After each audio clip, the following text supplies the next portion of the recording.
Báo cáo với các thầy là hiện nay thì chúng ta đã có khoảng độ hơn 30 các thầy cô giáo, các nhà khoa học và các cái chuyên gia đến từ công ty VSL quốc tế và VSL Việt Nam.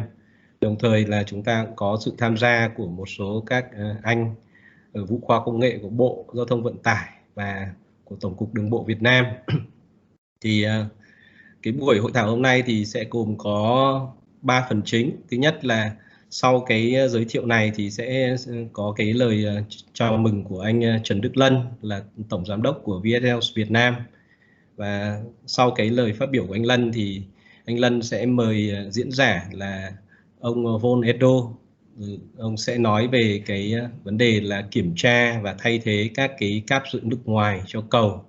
Ông Von Edo là chuyên gia của VSL quốc tế và đồng thời là giám đốc của cái phân khúc giám đốc phát triển thương mại của sửa chữa và bảo tồn của VSL quốc tế. Và sau đó, sau cái bài giới thiệu của ông Von Edo khoảng độ 45 phút hoặc hơn thì các thầy cô và diễn giả sẽ có 30 phút để chúng ta có cái thảo luận. Thì em cũng mời các thầy cô và các bạn tham gia thì chúng ta có thể đặt câu hỏi ở trên trực tiếp với diễn giả hoặc là gửi về cho em qua cái khung chat của team. Và kết thúc thì sẽ xin mời thầy Nguyễn Viết Thanh là Phó trưởng khoa công trình sẽ có một vài lời kết thúc sau khi mà cái buổi thảo luận kết thúc. Sau đây thì em xin bắt đầu chuyển sang chúng ta sẽ sử dụng phần tiếng Anh. So hello everybody, and on behalf of the University of Communication and Transport and also civil engineering faculty, we would like to propose the program of this seminar. The topic of the seminar today is about inspection and replacement of external post tensioning for bridge. And the lectures will be given by Mr. Von Edo from VSL International. Our program will consist of 3 main parts. Right after these introductions, we would like to introduce Mr. Tran Duc Lan to give the opening remark. And then our lecturers, Mr. Von Edo, will give presentations in about 45 or 1 hour minute. And then we will have 30 minutes for these discussions. Everybody will welcome to give the questions directly to the lecturers, or you can send the question to me, and I will ask the question to the lecturers in 30 minutes. And after that, we will invite Mr. Thanh, Nguyễn Viết Thanh, the Vice Dean of the Faculty of Civil Engineering of University of Communications and Transport, to give the closing remark.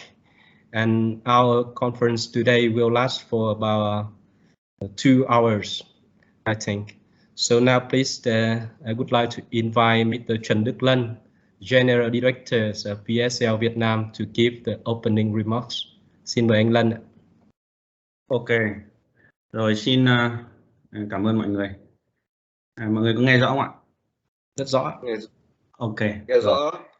Rồi, thế thì rồi xin cảm ơn thầy nhiệm, cảm ơn toàn thể các thầy và các anh em.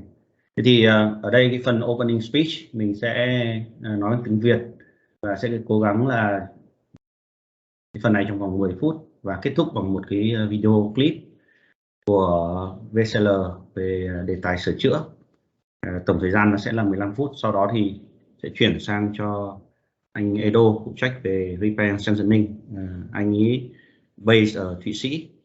Ngoài ra thì cũng có anh Technical Center Manager, anh Christian Bennett. Thì anh ấy base ở Hồng Kông thì cũng có tham dự. Và anh Christian và anh Edo sẽ sẵn sàng giải đáp các cái câu hỏi. Trong cái phần của mình thì mình sẽ tổng quan về cái mảng sửa chữa và gia cường. Thì sau đó cái phần của anh Edo sẽ tập trung vào cái phần gia cường bằng các cái hệ thống dựng lực.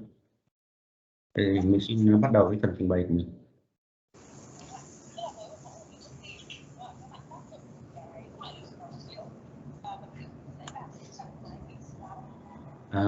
VSL thì sẽ là một cái đơn vị hàng đầu trên thế giới để cung cấp các cái giải pháp để sửa chữa, gia cường, nâng cấp các cái kết cấu.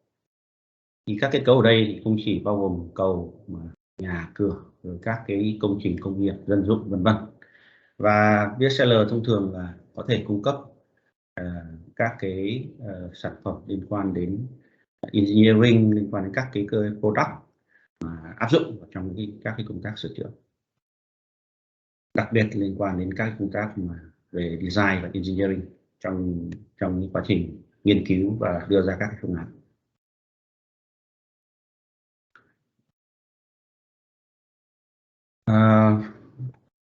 Do vậy thì VSL thông thường sẽ kết nối với các cái chủ đầu tư và các cái đơn vị tư vấn, các nhà thiết kế, và sẽ cùng partnership trong quá trình nghiên cứu và đưa ra các giải pháp. Ở đây thì bao gồm có thể đưa ra các cái phương án về inspect này, để kiểm tra này, các cái đường dẫn này, rồi thiết kế này, rồi sửa chữa và bảo dưỡng như thế nào, và làm thế nào đấy để đưa ra một giải pháp mà tốt nhất cho khách hàng. Các giải pháp ở đây như vừa rồi tôi đã nói, thì đây chúng tôi có thể tiếp cận từ cái khâu nghiên cứu về các cái giải pháp cho các cái biện pháp thi công, các cái access như thế nào, làm thế nào đảm bảo ổn định trong quá trình gia cường hay là sửa chữa kết cấu, rồi transfer các cái tải trọng trong quá trình thi công, hay là di rời các cái nặng hoặc các hệ hoặc là các hệ thiết kế các hệ phòng ốc trong quá trình sửa chữa. Ngoài ra thì có thể tập trung vào các cái mảng gia cường, các cái kết cấu, các cái phần tử mà chịu uốn. Ở đây thì có thể dùng các hệ thống dưỡng lực ngoài, dùng các cái hệ thanh ba, hoặc là hệ strand, hệ cáp sợi, 7 sợi xoắn, hoặc dùng các cái tấm composite, dùng các cái tấm CFRP, hay là các cái tấm thép, rồi thậm chí là gia cường cả cái mặt cắt chịu uốn. Tương tự như vậy cho cái gia cường cho các cái mặt cắt mà chịu cắt, thì cũng tương tự có thể là dùng các cái tấm CFRP, CFRP vân vân, rồi các cái tấm hoặc tấm thép, hoặc là các cái gia cường các cái thanh thép, hoặc là gia cường cả cái mặt cắt. Ở cổ trụ hay là cột cũng tương tự như vậy, có thể gia cường theo các phương pháp tương tự, hay là gia cường cả mặt cắt.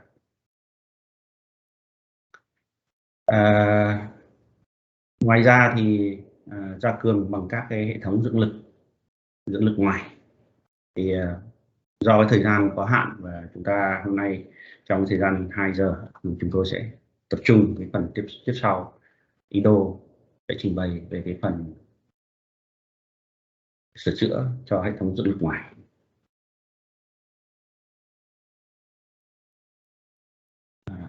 Các cái phần sửa chữa cho các hệ thống cáp dây văng thì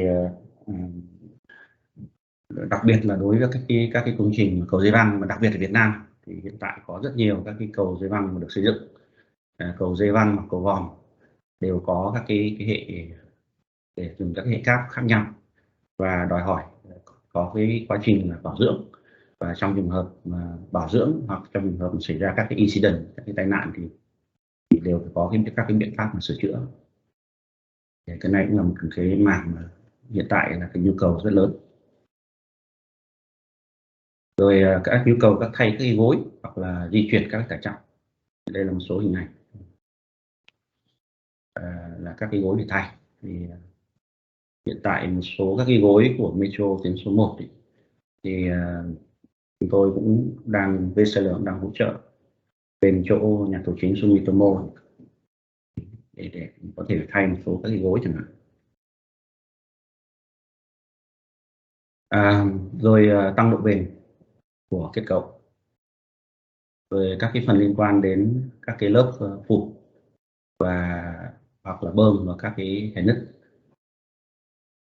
Tại Việt Nam thì hiện tại chúng tôi triển khai khá nhiều các dự án sửa chữa, đặc biệt là trong xây dựng dân dụng, trong các cái xây dựng công nghiệp, bơm rồi dán chèn, rồi các cái dự án có vấn đề và yêu cầu là các sự trợ giúp về kiểm tra kết cấu, rồi đặc biệt là các cái cầu dây văng, kiểm tra bảo dưỡng, đưa ra các phương án sửa chữa.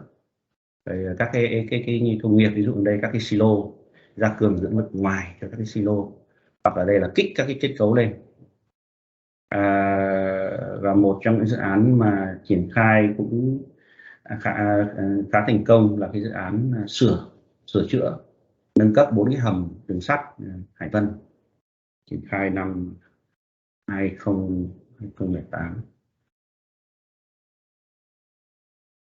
Thế thì như vậy là tôi vừa rồi cũng đã giới thiệu sơ qua các cái sản phẩm mà các cái của VSL cho các cái công trình và các cái sản phẩm cung cấp cho cái việc tăng cường sửa chữa. Để kết thúc thì tôi sẽ cạnh một cái đoạn video về một cái dự án rất điển hình mà VSL mới hoàn thành. Mọi người có nghe âm thanh không? Vâng, nghe tốt anh ạ. Nghe tốt ạ.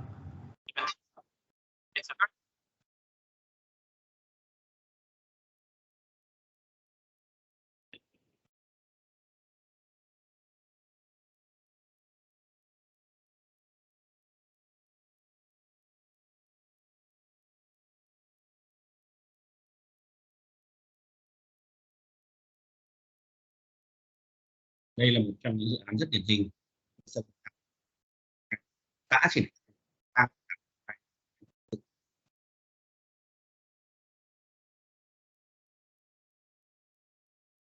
kết hợp cùng với tư vấn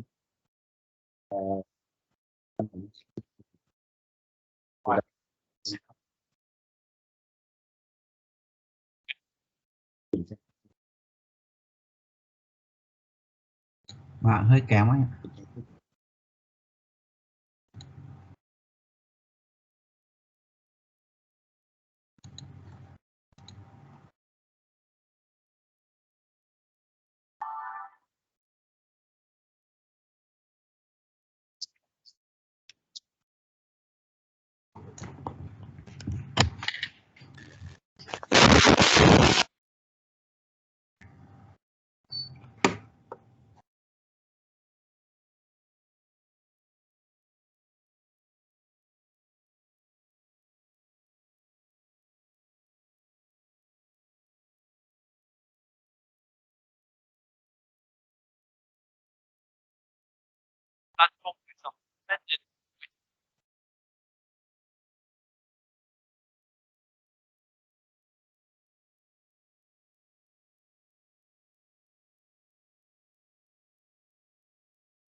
Làm phát video nó hơi kém anh Lân ạ.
Xin cảm ơn mọi người. Mình xin kết thúc cái phần trình bày của mình và chuyển sang IDO. Thì đây là một cái clip ngắn mà rất điển hình về các cái dự án hiện tại VSL đang triển khai khá thành công với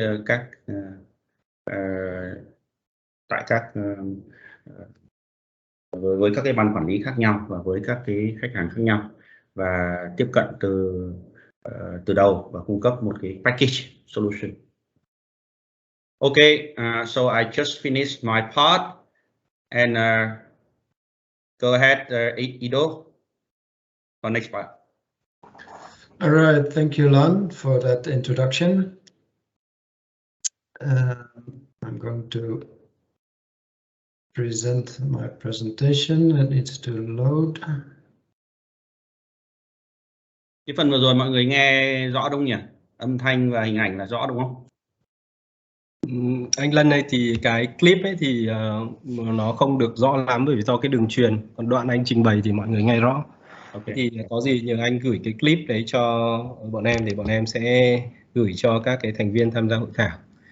Thế thì trước khi ông Edo Von thì trình bày thì em xin giới thiệu là chúng ta sẽ có cái sự tham dự của anh Trần Mạnh Tuấn là phó vụ trưởng vụ khoa học công nghệ của Tổng cục Đường bộ, và anh Dương Thế Anh là cán bộ của vụ khoa học công nghệ của Tổng cục Đường bộ cũng đã vào tham dự cái buổi hội thảo của chúng ta hôm nay. So please, Mr. Von Edo. Thank you very much for that introduction, and thank you, Lan, for your introduction also. So my name is. Cái phần này, Ido, sorry, cái phần này xin lỗi mình không dịch nhé. Dạ không dịch. Rồi, dạ, okay. Okay, well, thank you.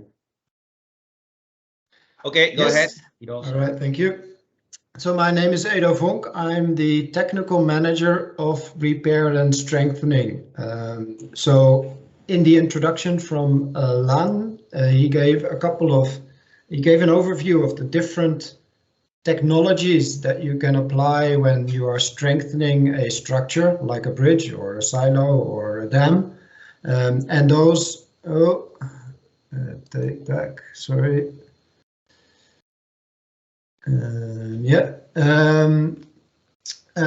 And my role is, so I'm working with VSL International in the head office in Switzerland, so I'm based in Switzerland. And my role is to support all our different countries in the different technologies that there are in repair and strengthening.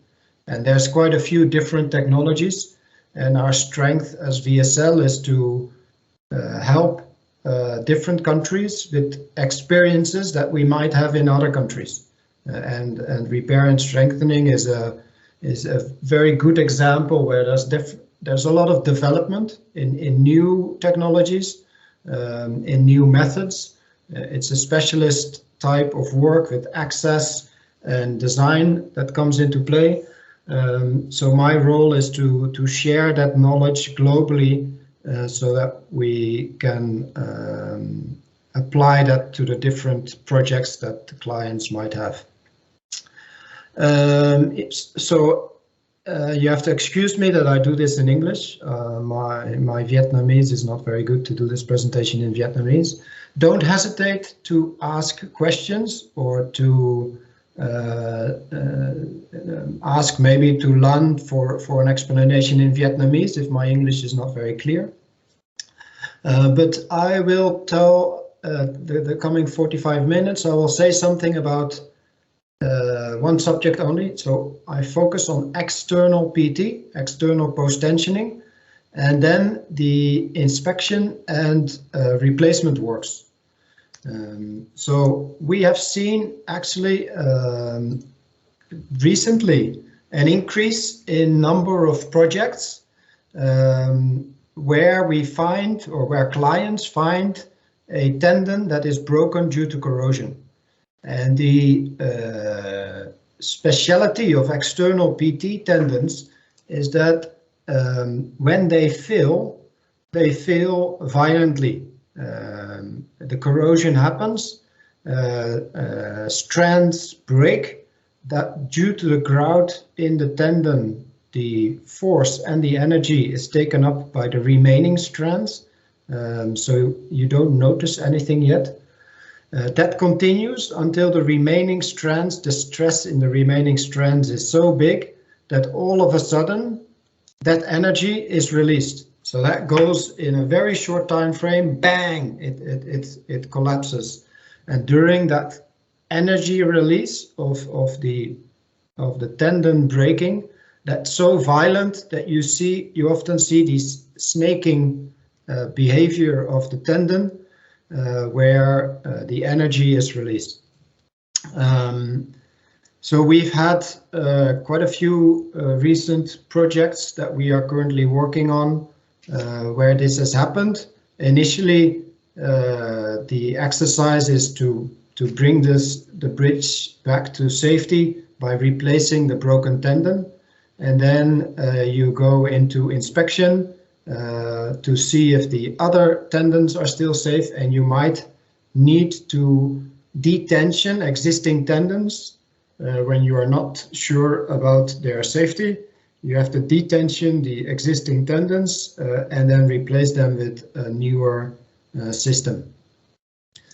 And another example that we are currently almost finished is in the UK. So you saw a movie about a highway bridge in the UK that we have strengthened. Due to that experience, the client called us when they had a sudden finding of corrosion in strands. They had to close the bridge, which caused a lot of traffic hindrance, like you see on this photo. Basically, the town came to a standstill because of the traffic hindrance on the bridge. And under a emergency contract, we were called in to apply additional PT to replace the tendons that were corroded and broken. So what's the issue here? The issue is corrosion in the tendons, and this can be both external PT and internal PT. But I'm focusing this lecture on external PT, and we've seen this phenomenon in many countries. As like I say, recently we have had cases in Poland, in the UK. In Spain, in Tunisia, in Hong Kong. So this is definitely an item, and more in the past, it has also been observed in France and in the US, and they actually have published quite a lot of documents and guidelines in regards of how do you deal with corrosion in the PT tendons. But it's certainly not unique to certain countries. What we see that this is highlighted in structures that are between 10 to 30 years. But we have had also examples of structures that were not even open to traffic yet, so within 1 year where you have accelerated corrosion. This is due to the type of grout that you then have. If you have bad grout, if the grouting hasn't been done properly, or the grout that is used was not done properly, you can get voids, and then moisture gets into the structure and you get corrosion. But there's also a situation where you can have what we call is soft grout, which is a type of segregated grout. And there's been research that this type of grout actually gives a very accelerated type of corrosion. And then the breaking of the tendons can happen within 3 to 5 years. And like I said, we even have an example where it happened within 2 years. Another classical example of what you see when you do an inspection and you find this in your bridge, then the corrosion has been happening, and this is the worst case, or this is when you find it actually too late because the tendon has already broken, corrosion has been happening, and this violent breaking of the tendon has occurred, and this is the typical snaking phenomenon that you see then in the bridge. This is an example from Thailand. So just a short overview of what is the pathology, what is happening. So we have a number of known weak points in pre-stressed bridges. Basically, it's the moisture that comes from above. So in road bridges, the rain falls from the top. And due to bad detailing, this moisture can move towards the tendons. And then if you have in those tendons you have voids, then the tendons start to corrode. This typically happens at anchorages, which are a bit more exposed, or at high points where the duct is near to the surface, and where also you have the highest risk that the grouting, if the grouting practice hasn't been done properly, then it's quite likely that you could have voids at the high points, and this is then also near the road surface, and you get attack of corrosion there. And this is valid, obviously, for both internal and external PT. But the internal PT, if you have corrosion, the force gets re-anchored into the structure, and the increase of stress that I was talking about that you have with external PT is not really happening. So this violent breaking, because of the stress increase due to broken tendons, broken strands, is something that you have specifically for external PT. So this is the life cycle of the sequence that you go through when you have such a problem. It all starts with inspection, finding, knowing what the status is of your PT tendons. So these grouting problems are related to time. Since 1990s, the grouting practices have developed. New codes and guidelines have come out. So currently we tend to follow the Euro codes in regard of grouting, which specify the type of mix, which specify all the quality control that you have to do. And that's been a development as an industry over a number of years. We know that certain countries, certain types of grouting practices have higher risks of tendon breaking or higher risks of having voids. So knowing what the situation is of your bridge is very important. You don't want to wait until you find a photo where you have this broken, snapped tendon. You want to know that before that happens. So it all starts with inspections. Later on, I'll give you a few inspection techniques that can be used to find voids and corrosion in tendons. If it has been the case that you think it's very likely that you have corrosion in your PT tendons, the first step that you do is actually securing the work area. Because you can imagine, I'm just going to show you this photo of this broken tendon again. You can imagine that if this risk is likely to occur, that you have corrosion in tendons and it can have this sudden failure, it's not very safe to be in this bridge during the failing of this tendon. If you have one tendon that has failed, it is very likely that the other tendons also have a risk of failure. So for us, it's very important to secure the work area before you start moving people into the box and expose workers to the danger of a suddenly breaking tendon.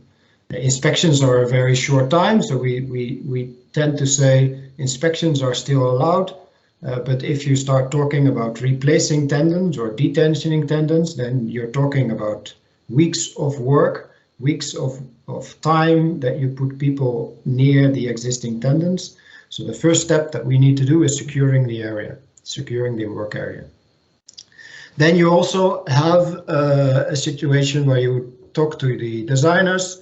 You need to know what kind of sequence do you follow, when is the bridge still safe, do you need to close a lane, can one tendon be missed and then you do replacement tendon by tendon, or do you need to add additional tendons first before you can replace existing tendons? That is the structural assessment. What is the status? What's the safety of the existing bridge? Before it might not be needed to right away move or organize the replacement of tendons or the addition of tendons. You can also choose to add monitoring. So you manage the situation by monitoring and by basically the most common way is to do acoustic monitoring. So you listen to the breaking wires and the frequency of breaking wires. So if you get more and more broken wires, then that is a measure to, or that's a way to conclude that it's getting more dangerous, that the tendon will break. So acoustic monitoring has been applied in several countries to allow for a certain time to study or to discuss what kind of solutions you could apply, to wait for the actual strengthening or the replacement. You can choose for repair solutions, so we have void repair, void injections, or in the worst case you have to replace detention and replace all the tendons, and that's an item that I will present in this presentation also. Before I go into the detail of actual detensioning and replacement, I do want to say a few more words about the inspection of tendons. So what we have developed in the last couple of years is what we call an enhanced PT inspection. So that is a total package of different techniques to find out what the status is and what the risk is of your existing tendons. So basically, it involves a desk study, and then the choice of the non-destructive testing techniques that are best for the project. We'd like to say that we have tested all available techniques that are out there, and some are there are advantages and disadvantages. We often see that inspection companies come with one inspection technique because that is the equipment that they have developed, or that's the equipment that they have experience with. But we should not focus on only one technique. We should have the whole range. And then I've listed for external PT, the most common techniques are tapping. Tapping is basically with a hammer, you go along the free length and you tap and you listen for the sound to conclude whether there's a void or not. This sounds a bit basic, but we have found that that is actually a very reliable method of finding voids in external PT tendons. This is a bit subjective. You have to have an experienced person listening to the voids, and then you can find how big the void is. You can even find whether you have some soft grout in there. But we're also developing an app on your mobile phone that listens to that sound of tapping, and then based on machine learning, it will tell you whether you have a void, and it will tell you whether it's sound grout, to take away that subjectivity of the operator that does the tapping. And tapping, so with a hammer you go on the tendon, but we also, it's not that simple because we have also determined what type of hammer you need to get the best sound and to get the best recognition of what you have in your duct. So that finds the voids that you have. So if you have a void, there's more risk that you have corrosion because there's air and the steel is not passivated by the grout. The next step is then electrical capacitance measurement. So this is a machine that you put on the outside of the duct and uses a electrical capacitance measurement that puts it into the duct, and that measures also voids. But then you have a graph, you get an output, and you can determine where are the voids, and this one also determines the type of grout. So if it's sound grout and it's soft grout. So although you could get that information from tapping, we use this quite often to confirm the measurements that you have done by tapping, and it's quite reliable and will give you certainty that you do have a void, and it gives you certainty that you have soft grout or sound grout. Magnetic flux is another machine that does not detect voids, but it detects broken wires. So this is magnetic. So this focuses on the steel, on the strands, and there you can find if you have broken wires. So it does not find corrosion, it finds the results of the corrosion. So broken wires can be found, and you can count by this machine that uses magnetic flux. And then I already talked about acoustic emission. This is not to find how many broken wires you have, but this is for during a certain period of time, you measure, you listen for broken wires. It's quite specific because you have to put the microphones at certain locations. You have to filter out any noise that you might have in your bridge. It does not find already broken wires. It finds from the moment you install it to the time that you keep it running. It finds the number of broken wires. Like I said, you can hear a broken wire, you can then record, okay, I have a broken wire, and you can tell something about the frequency. If you see that frequency of finding broken wires gets larger, so more frequent broken wires, then you know that you are getting closer to the time that the tendon might break. This is just an overview of also other methods. I'm not going through them, but you can see, for example, the endoscopy. So if once you have found a void, you can drill a hole in your tendon and you can go with a camera to see. Obviously, we also have, for external tendons, we can do a vibra test. So you measure the frequency of the free tendon, and that gives you the force in the tendon. So yeah, there's a number of different techniques, and some of them I've already discussed that we have available and can apply on certain projects. This is just an overview of the acoustic emission.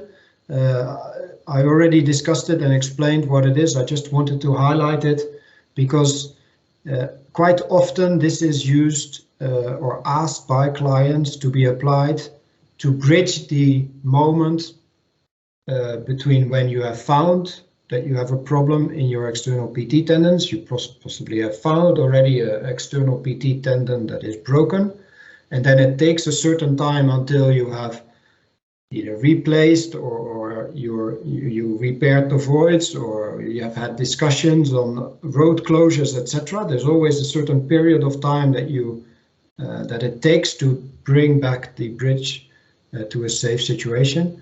And quite often we've seen that clients ask for acoustic emission to bridge that period between, I know I have a problem, and everything is back to normal and it's a safe structure to use. All right, so that was the inspection. Now I want to focus, before I go on to the actual repair works, detensioning works, etc. I want to say a few words about securing the work area. Like I said, if you find a broken tendon, then you basically acknowledge that you have a risk that the other tendons could break also. And if you need to work inside the bridge, you have the risk that you have workers or inspectors or supervisors next to tendons that have a high risk of breaking. So the first step that we always take and always advise to the client is the necessity of securing the tendons that have not yet broken but could break. There's basically two accepted methods of securing existing tendons. So on the left side, this is what we call wrapping. So ratchet tapes every 1 to 2 meters. You put this, you put the tendons together. Basically, what that does is that if it breaks, the ratchets, the straps will keep the movement limited to the length of this ratchets. The second way is scaffolding, or a fixed way, fixing the tendon to a structure. We tend to not prefer that option, because if you fix the tendon, you basically prevent the tendon from moving, and then you have to deal with quite high forces. So this fixity then needs to be quite sturdy, it's quite heavy, and thus also longer to install. And then the installation itself, the time that it takes to install that, brings a risk. So we definitely have preferred the wrapping method. We are cooperating with a specialist dynamic engineering company that does these, that can simulate the breaking of a tendon. So we've had clients that were concerned that the wrapping might not be a good solution. We have done simulations of this and can prove that the wrapping is sufficient to contain the movement of the tendons. These simulations have been quite useful. We use these simulations also for the detensioning, and we can replicate what happens during this sudden breaking of tendon or during detensioning. What is very interesting to see is how this energy is released, how the tendon behaves, and interestingly enough, this happens in like 1/100th of a second. So it's breaking, and then the movement, the longitudinal energy wave that moves through the structure, and then the buckling that occurs where it finds friction, where it finds something that stops this longitudinal energy wave. That all happens in like 1/100th of a second, very short, very violent. All right, so let's move on to the actual detensioning and replacement techniques. Before we get there, before we see some exciting photos of how do you detension these existing strands, I just want to say one word about the repair of voids. So it's not always needed to actually replace existing tendons. You can also, based on the inspection that you have done, decide to repair the voids. What is important then is to know how big is it, how big is the void, is there any soft grout present, and if yes, then you have to dry that out, you have to remove the soft grout, and then you could fill the voids that you have to repassivate the steel and to avoid the risk of corrosion. So it's not necessarily always the case that we would advise replacement of tendons. Obviously, when you do regrouting, the voids could be regrouted. You could also use other filler materials. Obviously, when you choose the void filler. If it's grouting, you have to have special grouting techniques to ensure that that grouting in the void that you have is done properly and is properly grouted. So we tend to always apply vacuum assisted grouting in these cases. All right, then I move on to detensioning existing tendons. I'm going to show you two different options that we currently have that we advise on detensioning existing tendons. What is very important to know is like I said, when a tendon breaks, you have an energy release. The energy is dependent on the length of the tendon and the size of the tendon. So for example, if I have a 19 strand tendon in a span of say 40 meters, then the detensioning is relatively simple because the amount of energy is, well, it's all relative obviously, there's still a lot of energy in there, but is way smaller energy than if you have a 637 tendon that is 200 meters long. That's also something that we have seen. If you have a 200 meter long tendon with a fairly many strands, then the energy is huge and you have to take special care of how to detension such tendons. But basically, we have two ways of detensioning existing tendons, so we have developed it and we're confident to advise that those could be used. One is cutting the strands, cutting the tendon strand by strand. So we have validated this method by doing trials and by doing these simulations that I talked about. So all these graphs that you see is the energy release and simulating what happens if you use this type of method. So basically, depending on the size of the tendon and depending on the length of the tendon and how many deviators you have and what kind of friction you have in your deviators, you can choose the number of windows that you take and you can choose where you cut. But by cutting in a certain length window, cutting strand by strand, you basically releasing energy because the tendon, the strand is free to move in the window that we have made. You cut a strand, that strand, the force of that strand is taken up by friction in the grout, in the adjacent grout, and increases the stress in the remaining strands. And then the strands, because the stress increases, the window gets bigger. And by getting the window bigger, you basically make the force in the full tendon smaller because the tendon has been extended and you give back a little bit of that extension. So doing that step by step, so we cut quite slowly, strand by strand, you're releasing energy and you are dissipating energy before the strand breaks. And then by simulation, we can show that if you have cut, so for example, if you have a 19 strand tendon, you cut 8 of these strands, and then at strand 10, the full tendon breaks, but you have already dissipated quite a bit of energy by this cutting method. And then you have other windows that you use to also dissipate energy.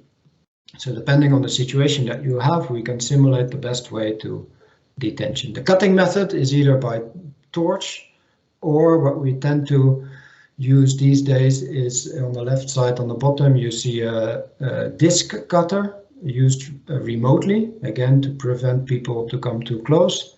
And most recently, the cases that we use this diamond wire cutting. So the benefit of this diamond wire cutting, which is used in other industries quite commonly, is that you can also use that remotely.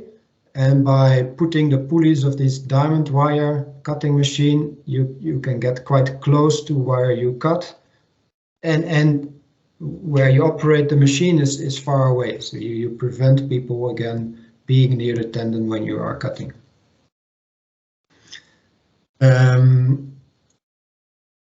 So that is, in short, the first option where we can advise of really de-stressing existing tendons by the cutting and window method. And the other option that we have is a controlled hydraulic detensioning. Basically, this is a clamp. So what we do is we put a clamp around the existing tendon, and then you, with these bars, you connect the two sides of the clamps. You stress those bars, so basically you take up the force of the tendon, and then you cut in between of the two clamps. At the moment that you cut, nothing happens because the force is transferred to these clamps, and in the structure also nothing happens yet because you have deviated the cut tendon, the force through the clamps to the other side, and you're still in the same situation that you were as if you had a stressed tendon. And then you can release the bars by jack, and in a very controlled, manageable way, you release the force of that tendon by moving the bars apart and by giving back the extension of the tendon. So this is found to be a very controlled detensioning method. Especially in Hong Kong, this is the preferred way of detensioning existing carotid tendons. I must say the disadvantage of this, or the challenge that we have for applying this method, is that you need certain space. Fortunately, we have a quite small clamp specially developed, that is quite small, but still you need to have that space around your tendons to put these clamps. It takes more time than the cutting window to install this clamp before you can actually detension, and it is also more costly, but for sure it's the most controlled way to detention. Once you have detensioned your existing tendon, you have to replace it. And then you get the question, what type of system, so what kind of PT tendon am I going to use to install a new tendon? And there's several considerations to discuss to decide of what type of system you apply. And in my experience, every different client that we've had this discussion, there's different considerations that are more important or less important. But because we have found corroded tendons, there are clients that are quite eager to have a more enhanced protection system. Obviously, the most obvious choice is to put, so if these systems that are susceptible to corrosion are bare strands grouted. So the grout, if the grout is done properly, it pacifies the steel and it prevents corrosion. But you have seen corrosion, so there's definitely cases where we've seen that the client did not want back a bare strand grouted system because of the fear of again having corrosion. I think our current practices of grouting are managing that risk, so we are quite confident that we can grout tendons properly, but we still see in our industry that there are bad grouting practices around. So this is definitely a close consideration, and sometimes due to this reason clients say, look, I do not want bare strand grouted back. Then there are sometimes considerations on monitoring or inspections, things to be added to the system to make it more inspectable. Then when you are replacing it or you're strengthening an existing structure, sometimes there's a need to make this re-stressable because maybe some of the tendons are not yet removed, or maybe there is going to be a widening in future. So you cannot stress your tendon to the full force yet, And then if you need it restressable, you can't choose a grouted bare strand system. So our advice is always to look at the total solution, consider all aspects, consider also how you stress it, because in existing structures you can't always bring a multi-strand jack. You sometimes have to use a small monostrand jack just to space restraints. So, and also sometimes due to time constraints, like you have a broken tendon, you are very worried about the safety of your structure, you might just want to decide to put in a system that is readily available in a workshop, and that's then the reason that you choose a certain system. So we have to look at all the aspects when we choose the type of system. I just want to show you 3 different systems that is currently the most common types of systems when we advise on replacement tendons, replacement external tendons. The first one is the bare strand grouted system, but then replaceable as a full tendon. And these ones we can apply certain measures to make it, to ensure that the grouting is done properly. This is the basic system that is most commonly used in the market. Bare strands grouted, double tube, so that the tendon is replaceable. And then all your focus and attention needs to go that you prove to yourself, to your client, to your designer, to yourself, that the grouting practices are up to the latest standard and are done properly. A more enhanced protection method or system is the system that was applied on the structure that you saw the movie from. So in the UK, any external PT that we apply is typically this type of system, which is which we call configuration C. So what is special about this system? This is the strands are individually protected. So this is an HDP pipe with a strand, and it's usually greased. But each strand is individually protected. So it does not depend on the grout to be durable and to be protected. This type is still grouted. So you have these individual greased and protected, what we call monostrands. After you install them, you stress the monostrand slightly so you get the slack out of the system, then you grout this. This is typically done to give mechanical protection. So if, for example, that bridge that was shown in the movie in the UK, the tendons were on the outside of the box, and you might be worried about hitting the tendon. So then this grout gives a second layer of protection, but also gives protection against a bit of protection against fire, but also a protection against hitting the tendon. This system is restressable. So obviously you see here on this picture, you see a short protection cap. So at the end of the anchorage, you have a cap that you put on, and then you usually grout it. If you want to have it restressable, this needs to be a long cap.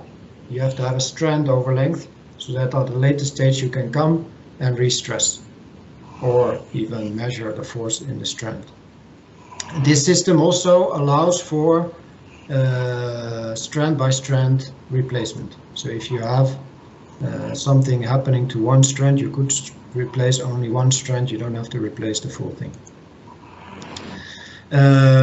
An even further enhanced system is this system. So here we use what we call in typical wording, these are the cable stay strands.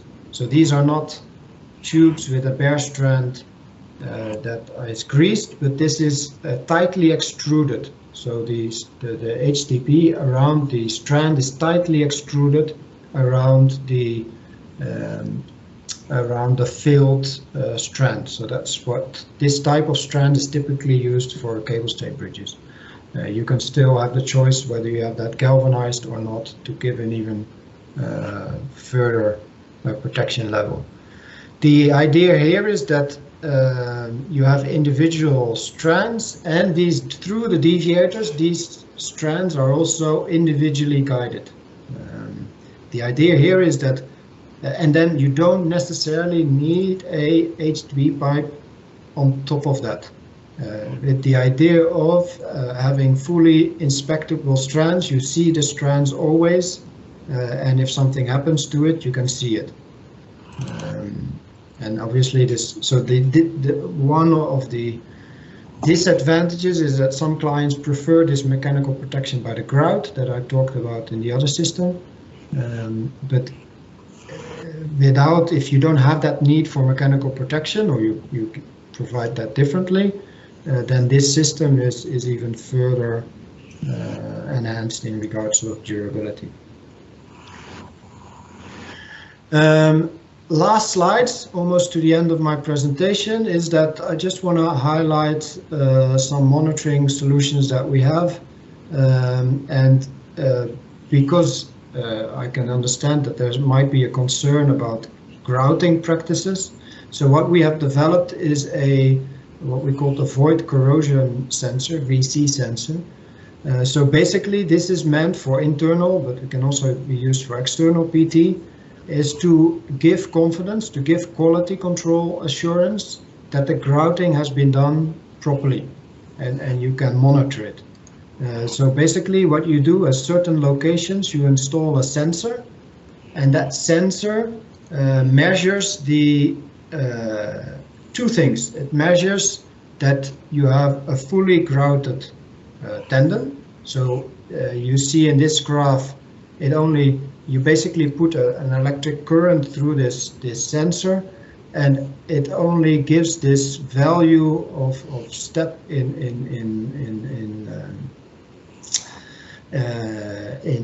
voltage when it's in contact with grout. So you use this sensor to say to your client to use as a quality control, my tendon is fully filled with grout.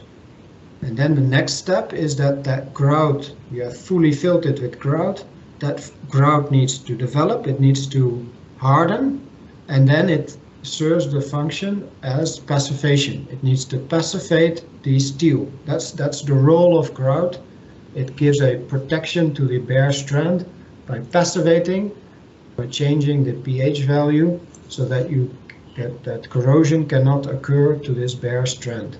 That's what we call passivation, and this sensor can be used to show that it has been passivated, that the grout has hardened and is providing this protection level of passivation. So that is something. So apart from all the quality control that you need to do on the grout mix, you have to have a proper grout mix in accordance with the Eurocode. You have to have certain methods in place, like mixing, like placing it in the tendon. Those are the normal ways of ensuring that your grouting practice is done properly. This is on top of that to show that you have followed it correctly and that it is serving its purpose in case you use grouted ducts. And that is my presentation. So I'm more than welcome to discuss any questions that you might have, and maybe I ask some of the Vietnamese colleagues to help me if there's any questions in Vietnamese or otherwise.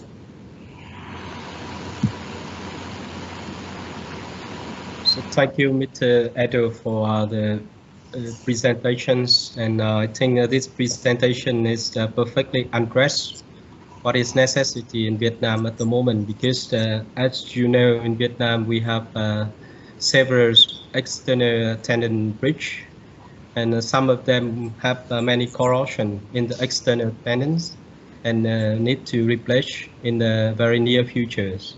For example, the Tran Duc bridge or Tran Duc bridge, which are very well known in Vietnam. It's lasted for only 20 years since its construction, and now external tendon have been corroded and need to replace. Yeah. So I would like to say that at the moment we have about more than 50 participants in the team meeting, and also more than 30 persons watching this conference from the Facebooks of the faculties. So okay, very good. nearly 100. Welcome everybody. I wasn't realizing it was such a big audience.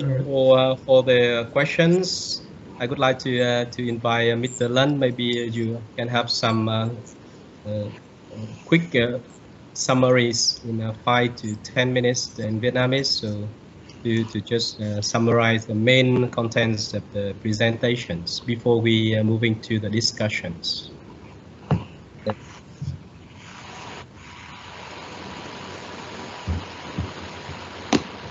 Cái này tôi nhường cho Dr. Duy có thể brief lại một số cái điểm chính trong cái phần trình bày của anh Ido vừa rồi. Thì các cái nội dung này thì Dr. Duy cũng đã có trao đổi với Ido và brief lại một số cái nội dung chính, một điểm chính. Ok, cảm ơn anh Lân, cảm ơn các thầy. Thế thì tôi xin vắn tắt lại một số cái nội dung chính. Tại vì cái bài phát biểu của anh Ido thì nó rất là sâu về mặt kỹ thuật cũng như là rất đi vào rất chi tiết về vấn đề. Tuy nhiên thì ở đây thì tôi xin phép tóm tắt lại một số cái vấn đề chính. Thì dựng lực ngoài thì không phải chỉ có Việt Nam, thì ở các nước trên thế giới thì cũng gặp phải rất nhiều vấn đề liên quan đến gì. Thông thường thì tuổi thọ của nó thì tuổi thọ của các cái báo cáp dựng lực ngoài thì có thể bị ảnh hưởng trong khoảng từ 10 cho đến 30 năm, có thể gây ra các cái hư hỏng. Các hư hỏng chính của cáp dựng lực ngoài thì nó liên quan chủ yếu đến cái vấn đề gì. Dỉ thì nguyên nhân chính của dỉ ở đây chủ yếu là do cái vữa bơm của chúng ta, cái vữa bơm cũng như là cái điều kiện môi trường của chúng ta sẽ dẫn đến cái việc là cái cáp dựng lực ngoài thì cái mức độ bảo vệ, cấp độ bảo vệ của dựng lực ngoài nó không được bảo đảm và nó sẽ dẫn đến việc là ăn mòn. Thì trong bài trình bày thì anh Ido cũng có giới thiệu một số cái hình ảnh, các thầy có thể xem lại một số hình ảnh liên quan đến các cái trường hợp mà cáp dựng lực ngoài nó bị đứt và nó gắn liền với cái nguyên nhân liên quan đến dỉ cũng như là dỉ của bó cáp cũng như là cái vữa bảo vệ, cái chất lượng kém của vữa bảo vệ. Trong phần tiếp theo thì anh Ido anh có giới thiệu một số cái giải pháp liên quan đến gọi là inspection, tức là kiểm tra các cái bó cáp dựng lực. Thế thì các cái biện pháp chủ yếu liên quan đến kiểm tra các bó cáp dựng lực thì chủ yếu gồm có cái biện pháp đơn giản nhất là thường được sử dụng, tức là VSL ở châu Âu như là VSL International ấy, thì có thực hiện một loạt các cái thực nghiệm cũng như là trên cơ sở kinh nghiệm của các công trình thực tế thì đề xuất ra một số cái phương pháp để có thể kiểm tra. Trong đó phương pháp đơn giản nhất là sử dụng cái gọi là tapping, là dùng một cái thiết bị để tạo ra âm thanh, là gõ trên cái bó cáp dưỡng lực của ta và sau đó ghi nhận các cái âm thanh phản hồi. Thế và VSL International thì có phát triển cái phần mềm này cài đặt ngay ở trên điện thoại, và trên cơ sở sau khi tapping xong ghi nhận cái đó thì mình sẽ đánh giá xem thì cái phần mềm nó sẽ đánh giá cho chúng ta xem là cái vữa bơm của ta nó là vấn đề của vữa bơm, vấn đề của bắt đầu có giải hiện tượng dỉ cốt thép hoặc là các lỗ rỗng ở bên trong, vân vân. Ngoài cái phương pháp tapping thì còn một số cái phương pháp khác phức tạp hơn, ví dụ như là magnetic push, tức là phương pháp sử dụng cái từ sử dụng cái đầu đọc từ để kiểm tra tất cả các cái chất lượng của cáp như là cái chất lượng của bơm, rồi phương pháp acoustic emission là nó giống tương tự như cái phương pháp gọi là unpack echo của Việt Nam hay sử dụng, rồi tương tự như vậy thì có phương pháp ECP, phương pháp sử dụng. Bên cạnh đó thì anh Ido có giới thiệu một loạt các cái phương pháp, các cái vận hành của các cái phương pháp mà sử dụng để kiểm tra. Ngoài các cái phương pháp mà thực hiện giới thiệu giống như trên để kiểm tra thí nghiệm thì còn có thể sử dụng các cái phương pháp dao động, ví dụ như là phương pháp sử dụng các cái đầu đo accelerometer để kiểm tra cái dao động của bó cáp. Trên cơ sở cái việc kiểm tra đó thì chúng ta sẽ xác định được cái lực căng ở trong các bó cáp cũng như là cái đặc trưng ứng xử của các cái bó cáp dựng lực ngoài. Cái phần liên quan đến các cái phương pháp chi tiết, các phương pháp acoustic emission thì anh Ido có nói tương đối chi tiết. Tuy nhiên ở trong phần này thì mời các thầy xem thêm ở trong cái phần giới thiệu.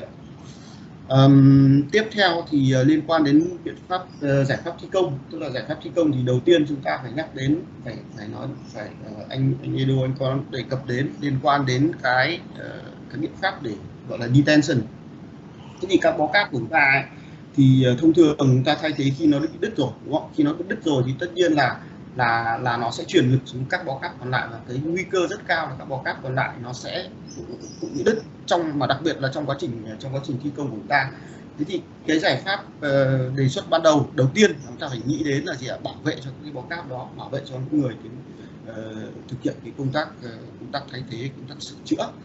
Ở VSL International thì có thực hiện các cái nghiên cứu mô phỏng để đánh giá cái ảnh hưởng của các cái bó cáp, ảnh hưởng của cái việc đứt các bó cáp, cũng như là trình tự đứt các cái bó cáp, hay là trình tự thay thế các bó cáp đến cái kết cấu của công trình chúng ta. Tức là khi mà đứt thì nó sẽ tạo ra một cái lực, đúng không? Tạo ra cái toàn bộ cái lực nó sẽ giải phóng và nó sẽ tạo ra một cái năng lượng này tạo ra xung kích trong kết cấu nhịp cầu của chúng ta. Thì cái năng lượng đó, ảnh hưởng của nó đến mức độ nào thì ở trong các cái nghiên cứu của VSL International thì có tiến hành các cái nghiên cứu đó. Tiếp theo là liên quan đến phương pháp với các cái phương pháp để gọi là các phương pháp detentioning, thì anh Ido có giới thiệu 2 phương pháp chính, bao gồm có phương pháp gọi là cutting và managing energy release, tức là người ta cắt các cái bó cáp theo một cái quy trình, cắt cái bó cáp, và trong mỗi bó cáp thì cắt các cái sợi theo một cái quy trình để đảm bảo cái mức độ an toàn, ví dụ như sử dụng các cái thiết bị điều khiển từ xa, rồi cắt theo cái quy trình để đảm bảo cho cái việc mà cái lực nó release thì nó cái năng lượng nó giải phóng nó không làm ảnh hưởng đến cái kết cấu của chúng ta, cũng như là không gây ra nguy hiểm. Một phương pháp trong cái phần giới thiệu thì anh có giới thiệu một số cái hình ảnh minh họa, đặc biệt là các cái thiết bị mà gọi là điều khiển từ xa để thành cắt cáp. Thì cái việc cắt cáp này đã từng được thực hiện ở một số công trình ở một số công trình ở châu Âu, cũng như là được thực hiện các cái thực nghiệm thực tế trên các cái công trình của VSL. Một cái nhóm phương pháp thứ hai là sử dụng cái gọi là control hydraulic detentioning, sử dụng một cái hệ thống gọi là hệ thống khiên kẹp kết hợp với cả cái kích thủy lực để làm gì ạ? Để giải phóng cái lực một cách bình thường, một cách giải phóng lực một cách có điều khiển. Tức là cái việc mà cắt cái bó cáp ấy, thì cái việc giải phóng năng lượng của cái bó cáp khi mà chúng ta cắt ra, chúng ta sẽ khống chế và có điều khiển. Tiếp theo thì anh Ido có giới thiệu ba cái hệ thống cáp dựng lực ngoài để sử dụng cho thay thế. Cái hệ thống thứ nhất thì sử dụng cái gọi là cáp không có vỏ bọc và tiến hành bơm vữa. Thì ở đây đây được coi là một trong những hệ thống mà được sử dụng phổ biến nhất ở châu Âu cũng như là trên toàn thế giới, và nó cũng đơn giản nhất. Và đặc biệt quan trọng là nó cũng không cần phải thay thế các cái hệ thống casting, cái hệ thống nước trồn bên trong. Thế và tuy nhiên thì cái biện pháp này thì cần phải đặc biệt lưu ý đến việc kiểm soát cái chất lượng của nước bơm. Thế thì khi mà ta kiểm soát được chất lượng nước bơm thì hoàn toàn có thể tự tin là cái hệ thống này nó hoạt động rất tốt. Nhóm thứ hai là các cái sử dụng các cái hệ thống thứ hai là sử dụng các bó cáp mà có vỏ bọc và kết hợp cùng với bơm vữa. Chúng ta biết rồi, cái cáp có vỏ bọc của chúng ta tại vị trí đầu neo ấy, thì chúng ta sẽ cắt bỏ cái vị trí đầu neo, cắt bỏ cái vị trí vỏ bọc, tức là gỡ bỏ một cái lớp bảo vệ, để có thể kẹp cái nêm vào để cho nó giữ lực. Thế thì trong trường hợp đó thì để bảo vệ cái bó cáp đó thì chúng ta sẽ bơm vữa vào, và cái chất lượng vữa bơm thì phải đảm bảo kiểm soát để có thể bảo vệ được cái vị trí đầu neo cũng như là vị trí bó cáp được cắt rời ra, vị trí vỏ bọc được cắt rời ra. Nhóm thứ 3 tức là cái phương pháp cái hệ thống thứ 3 là sử dụng các sợi cáp gọi là monotran, tức là cái sợi cáp này có vỏ bọc bảo vệ giống hệt như là các cáp cho cầu dây văng, và sử dụng một cái hệ thống đầu neo, và cái hệ thống đầu neo tương tự như cầu dây văng, tuy nhiên được đơn giản hóa, và cái vị trí đầu neo thì cũng được bơm vữa, được bơm mỡ giống như là trường hợp của cầu dây văng. Thế thì phương pháp này thì cái hệ thống này thì nó có một ưu điểm rất lớn là cái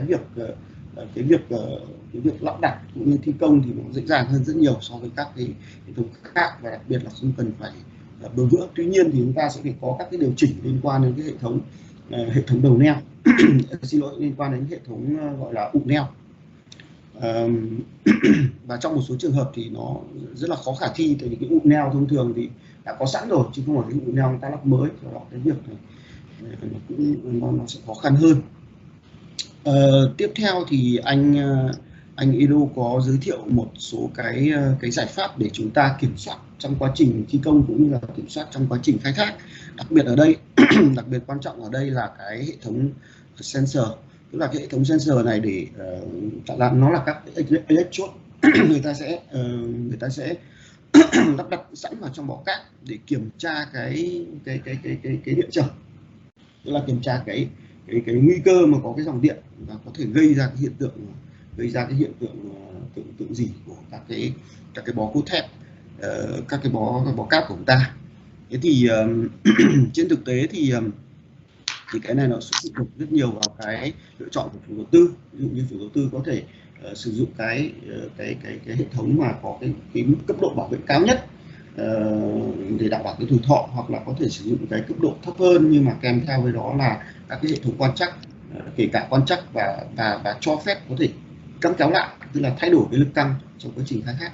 Thế thì cơ bản đó là một số cái nội dung, xin lỗi, đây là tóm tắt một số nội dung, và do thời gian có hạn thì tôi cũng chỉ xin phép trong cái phần chuyển đổi ngữ thì chắc là cũng có nhiều vấn đề nó chưa được sát, thì có lẽ là anh Lân và anh Minh cũng như là Thành ở đây có thể bổ sung thêm. Rồi, tôi xin cảm ơn Mr. Duy. Tôi sẽ bổ sung thêm một số ý vào cái phần brief vừa rồi. Thì ở đây cái việc mà inspect theo định kỳ thì đối với các cái công trình đặc biệt là áp dụng các cái hệ thống dưỡng lực ngoài thì cái việc mà có cái định kỳ theo dõi thì rất là quan trọng. Và nếu trong cái trường hợp mà đã có các cái hiện tượng như là đứt cáp thì rõ ràng là khi mà chúng ta đi vào và kiểm tra thì tôi nhấn mạnh ở đây là rất là nguy hiểm, vì rõ ràng là các cái khi mà mất lực một bó thì lực nó sẽ dồn vào các bó còn lại và hoàn toàn có thể đứt bất kỳ lúc nào và gây ra những tai nạn. Và thực tế là đã có những tai nạn như vậy. Thì đây là có cái bảo dưỡng, kiểm tra định kỳ, cái biện pháp bảo dưỡng và kiểm tra như thế nào, và khi mà xảy ra sự cố thì các cái biện pháp, các cái phương án để mà kiểm tra như thế nào để đảm bảo an toàn. Thì cái này có lẽ là một trong những cái vấn đề mà có lẽ là là chúng ta ít để ý. Cái vấn đề thứ hai ấy là khi mà chúng ta nhìn thấy vấn đề như vậy, chúng ta kiểm tra định kỳ như vậy, phát hiện hoặc không phát hiện, nhìn thấy bằng mắt thường, thì cái đánh giá ở đây ấy, là các cái biện pháp đánh giá là như vậy thì là có những đường nào có vấn đề nằm ở đâu, có cái sự gì hoặc là vữa bơm không đầy tại một số đường. Thế thì liệu là cái vận hành của cái dự án đấy, của cái cầu đấy nó còn đảm bảo hay không, liệu có cần phải thay bó cáp đấy không, biện pháp sửa chữa là như thế nào, bơm bù lại hay phải thay cả bó, hay phải thay những bó nào, vân vân. Thì cái công tác mà sau khi kiểm tra định kỳ này, rồi kiểm tra xong này, xử lý kết quả như thế nào, biện pháp xử lý ra làm sao, thì cái này là VSL thông thường là hợp tác với các chủ đầu tư và tham gia vào các cái quá trình đánh giá và đưa ra phương án như vậy. Đấy thì cũng rất quan trọng, vì tốt nhất là phòng bệnh hơn chữa bệnh. Vì ở đây phòng bệnh kiểm tra và chi một ít tiền hàng năm thì đỡ phải sửa chữa lớn, mất có lẽ là vài chục tỷ khi mà phải tiến hành sửa chữa, thì có khi là kiểm tra chỉ mất có khi một vài trăm, ví dụ như vậy. Thì cái câu chuyện là đưa ra các cái quyết định sau khi mà inspect là gì, có cần phải sửa chữa không, vân vân. Thế thì cái ý tiếp theo mà chỗ Ido và Mr. Duy cũng đã nhấn mạnh rồi, tôi ở đây tôi nhấn mạnh lại là gì, là cái công tác detentioning ấy, khi mà tiến hành sửa chữa thì cũng rất là quan trọng, và nếu mà không có cái biện pháp đúng ấy, thì hoàn toàn nó có thể hư hại hoặc là gây ra tai nạn, rất là đáng tiếc. Thế còn ý tiếp theo tôi muốn bổ sung là liên quan đến các cái biện pháp mà sửa chữa ấy, các hệ thống thay thế, thì đương nhiên là tiền nào thì của nấy, và bản chất là gì, chúng ta có thể thay những cái hệ thống rất là tốt, nhưng đương nhiên là cũng sẽ mắc tiền, giống như là các hệ thống bảo vệ 2 lớp 3 lớp mạ kẽm, rồi bơm mỡ có vỏ bọc, rồi là sau đấy cũng bơm vữa vân vân, như là hệ giấy vang chẳng hạn. Thì đương nhiên là mỗi hệ thống thì nó có tăng cường cái layer bảo vệ lên, thì đương nhiên là cái chất lượng nó tốt lên. Thì ở đây tôi chỉ có cái chú ý là gì, ví dụ cái hệ đầu tiên là cái hệ mà cáp Tran cáp trần và có bơm vữa ấy. Thì đối với VSL thì hiện tại có 2 cái key mấu chốt để mà đảm bảo được hệ thống đấy vẫn có thể hoạt động được tốt, thay thế bảo dưỡng vân vân vẫn có thể tốt được, là sử dụng vữa EN ground. Và ở đây chúng tôi đã mất 2 năm để thực hiện các cái kiểm tra nghiêm ngặt và nghiên cứu ra cái hệ vữa, và đồng thời là thử trong các mẻ trộn hàng ngày tại các dự án của VSL thi công, để kiểm soát được là cái chất lượng vữa gần như là cái bleeding ấy, cái tách nước rất là nhỏ để sau quá trình bơm vữa, và cái giảm cái thể tích của cái vữa bơm gần như là không có.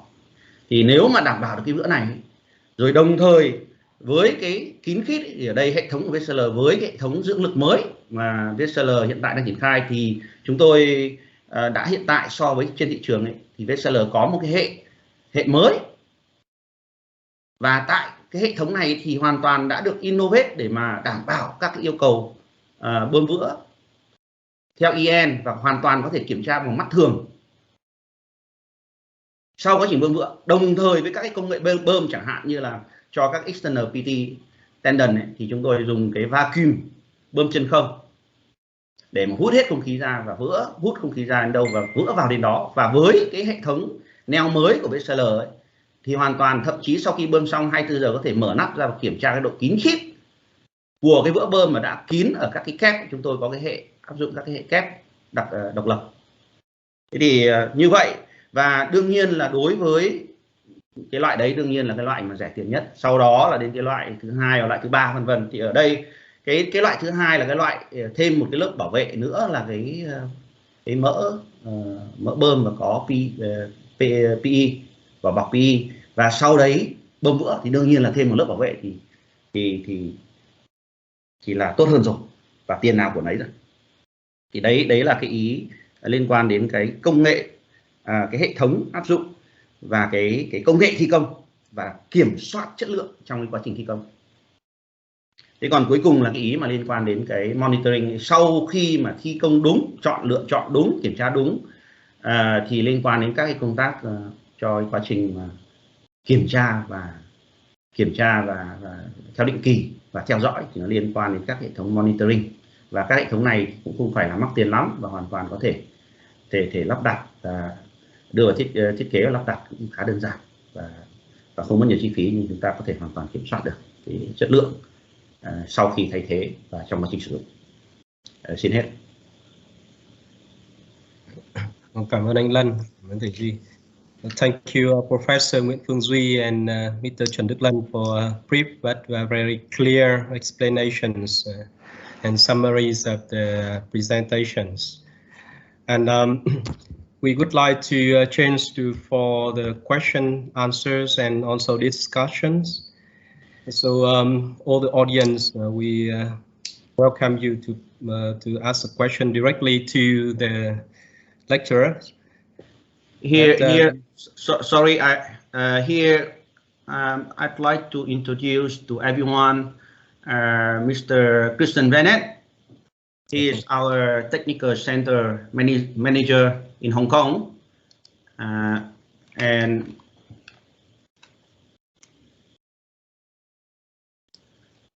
Christian, can you hear me, Christian?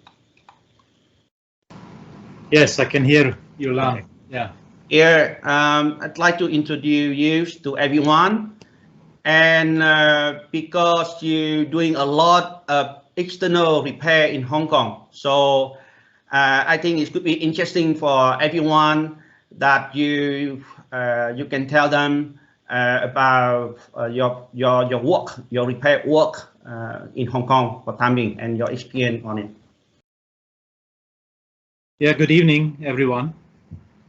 It's not that we are doing a lot, but we started to have issues on external tendons, and the client wanted us to inspect them, and then there were some tendons, 3 of the tendons of a bridge which we needed to detension and replace. And we then, as Edo explained during the presentation, the client wanted a detensioning system which is very controlled and will in no way cause an issue to the adjacent structure or to the safety of the people. So we came up with this hydraulic clamp system, which Edo has shown. So we developed a system which is very compact. As Edo explained, you have often very little space constraints.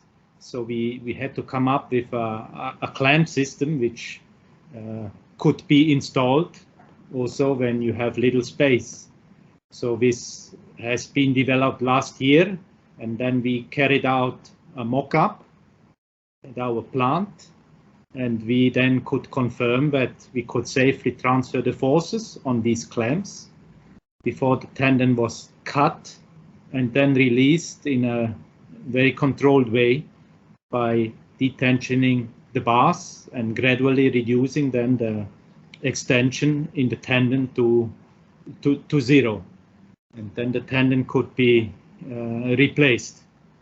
So we have done on a bridge 3 tendons, and we are about to do 1 more. So we have done strands up to 31 number of strands, and we are planning now a tendon to be replaced with up to 37 number of strands, all 0.6 inch. That's for the replacement. And for replacement, we have looked also in, as Edo mentioned, into alternative ways of a grouted tendon. Having said that, if the grouting is done properly, a grouted tendon is still an option. We don't want to say that this is not an option. Grouted tendon, we have now ways to control the grout and control also how it has been installed.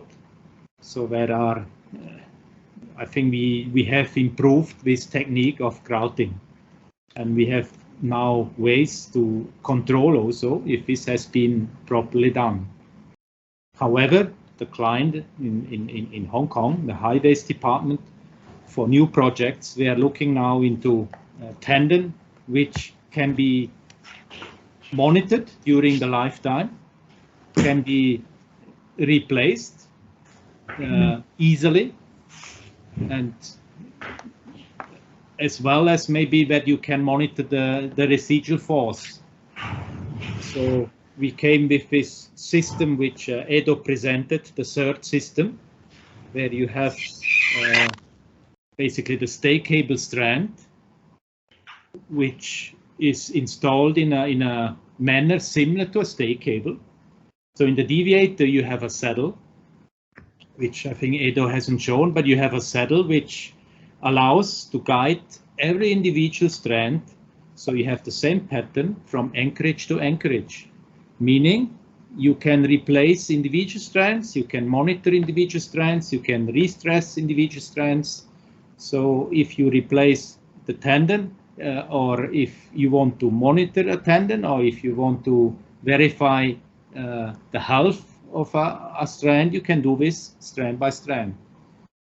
And we have done now, or we are doing now, two new bridges with this system, and the client doesn't want us to install the outer stay pipe.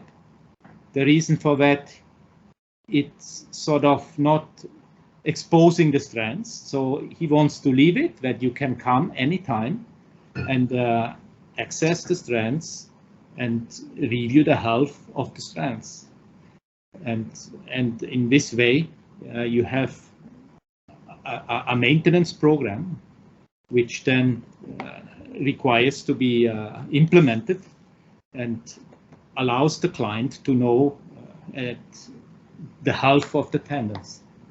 So that's the advantage of this system. So Hong Kong is going pretty much into this direction, away from the grouted external tendons.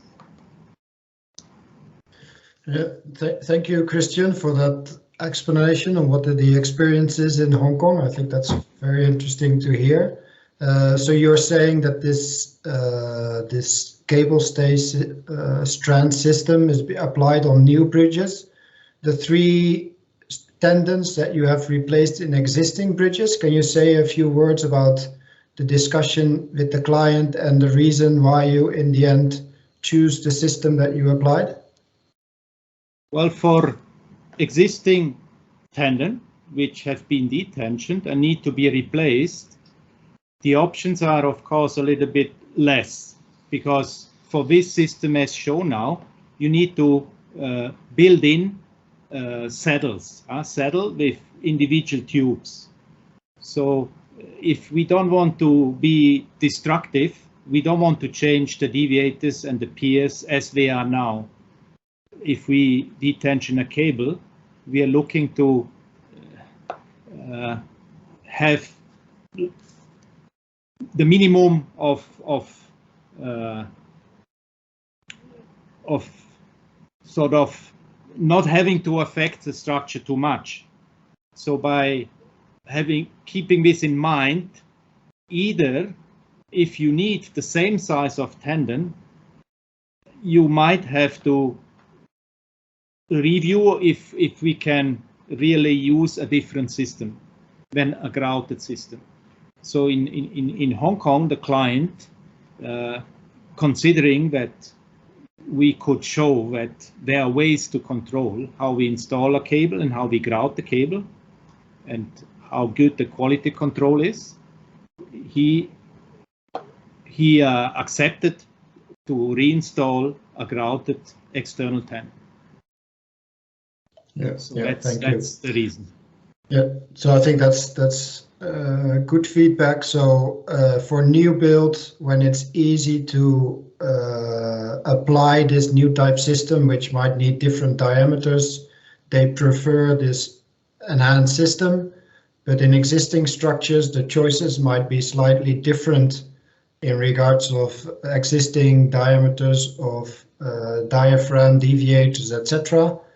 And then there's still a possibility to choose the traditional system, to say the bare strand grouted, and then the focus is more on ensuring and convincing that your grouting practices are up to standard so that you still ensure a durable system. Yeah, if I may add something, this system Edo showed you, also the previous one, will require automatically more space. The diameter of the strand is increased because you have the additional protection layers, so you have a bigger diameter, and in order to accommodate that, you will have more a need for more space. So if you don't have that, one way of course is to review the residual force in the structure.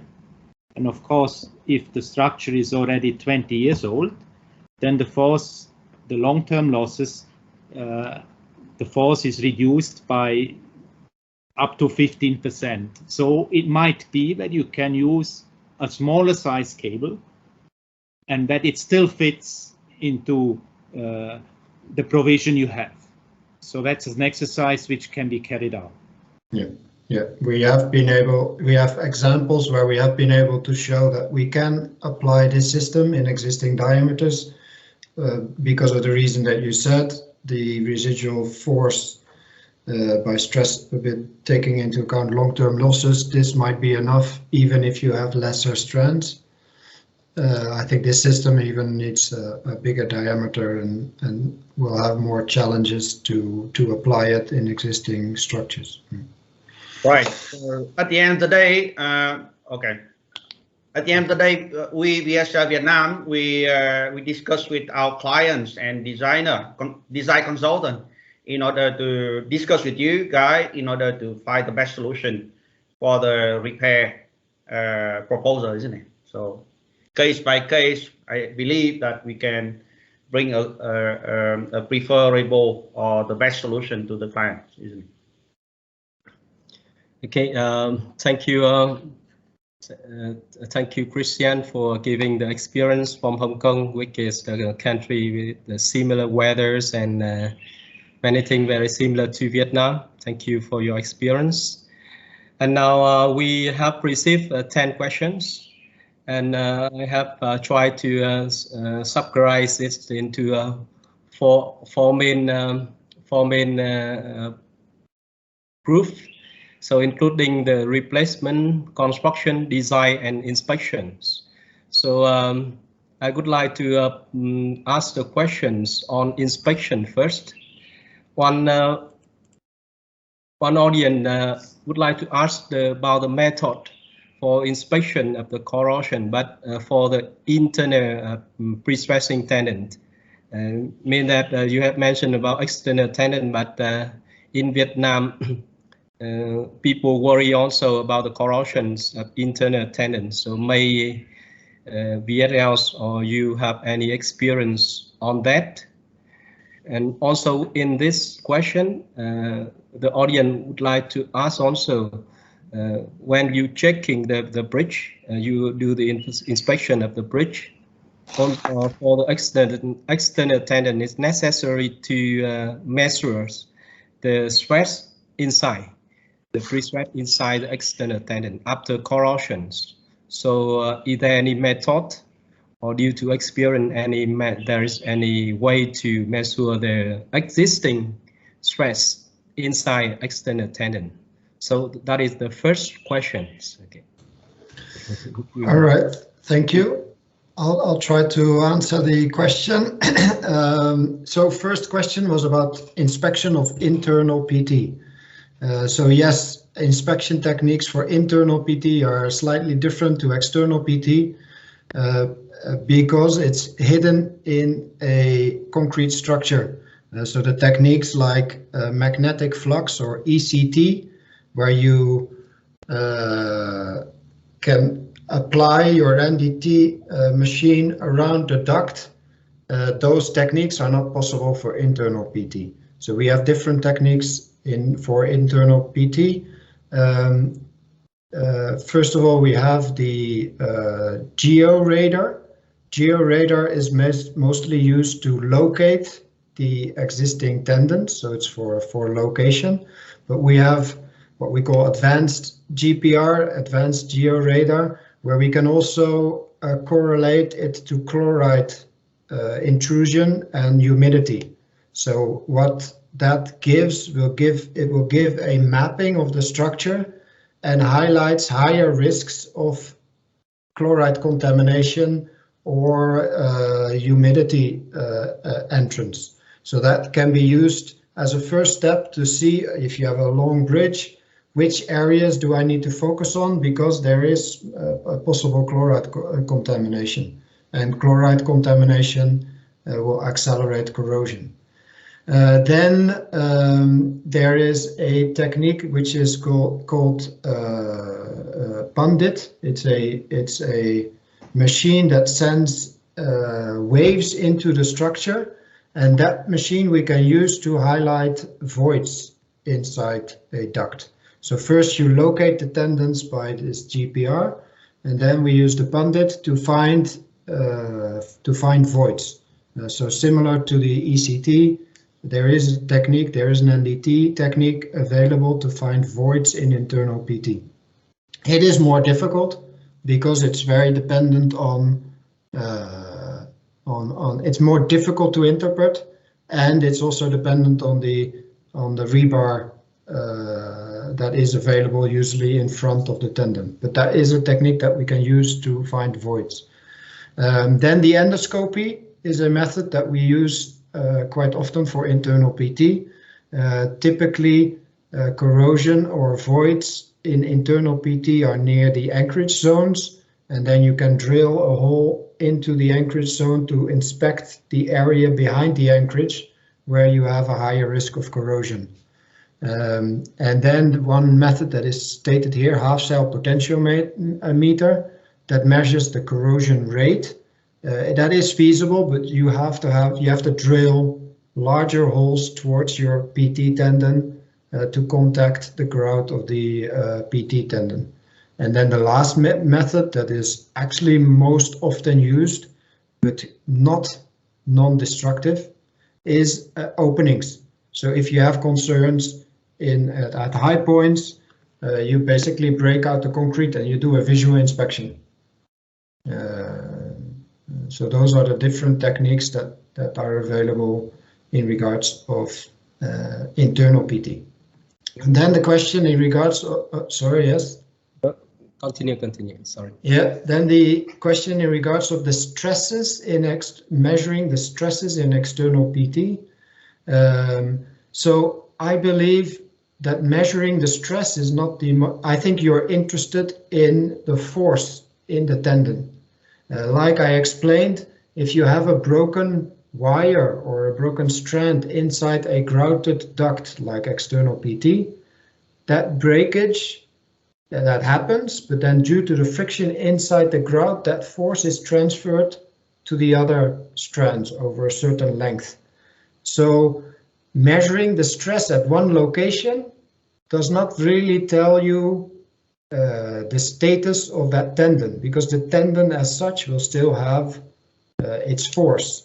So I think you're interested in the average force in a tendon, and what we use then is the vibra test. So on this slide, you see it on the bottom left.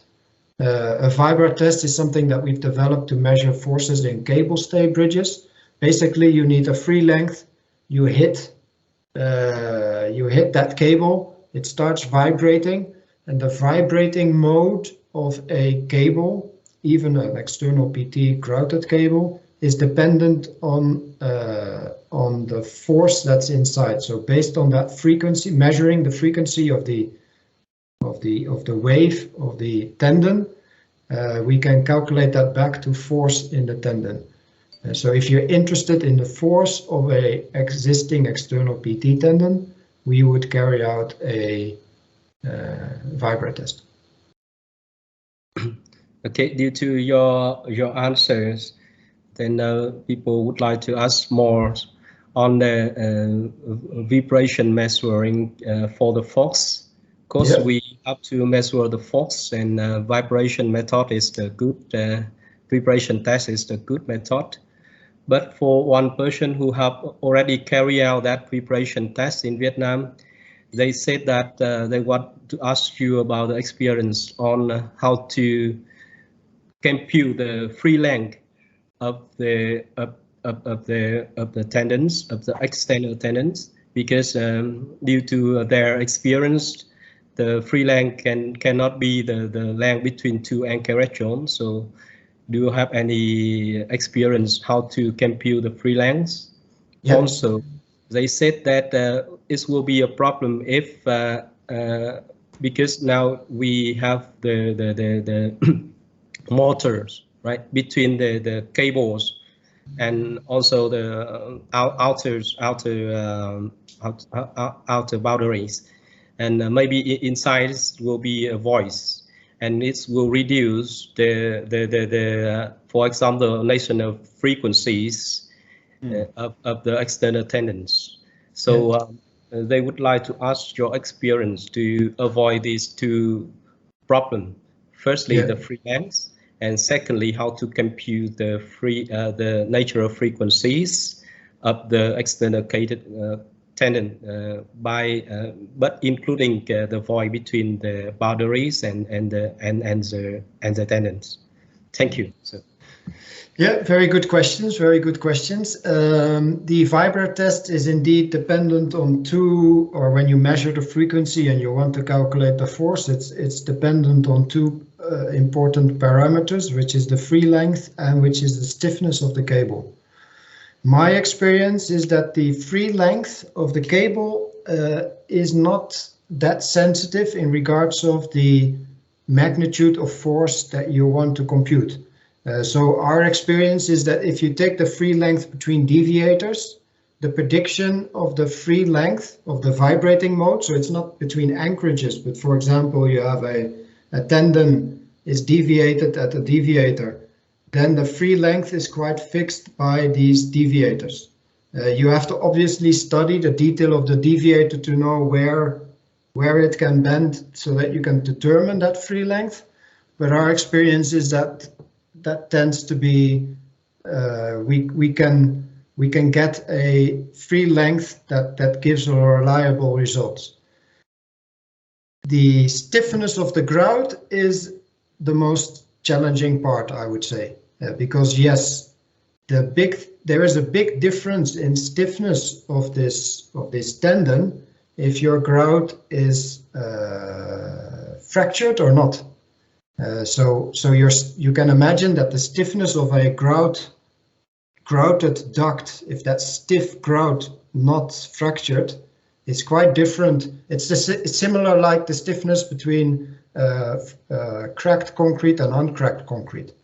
So basically the biggest challenge is to determine how likely or what's the stiffness of your grout column.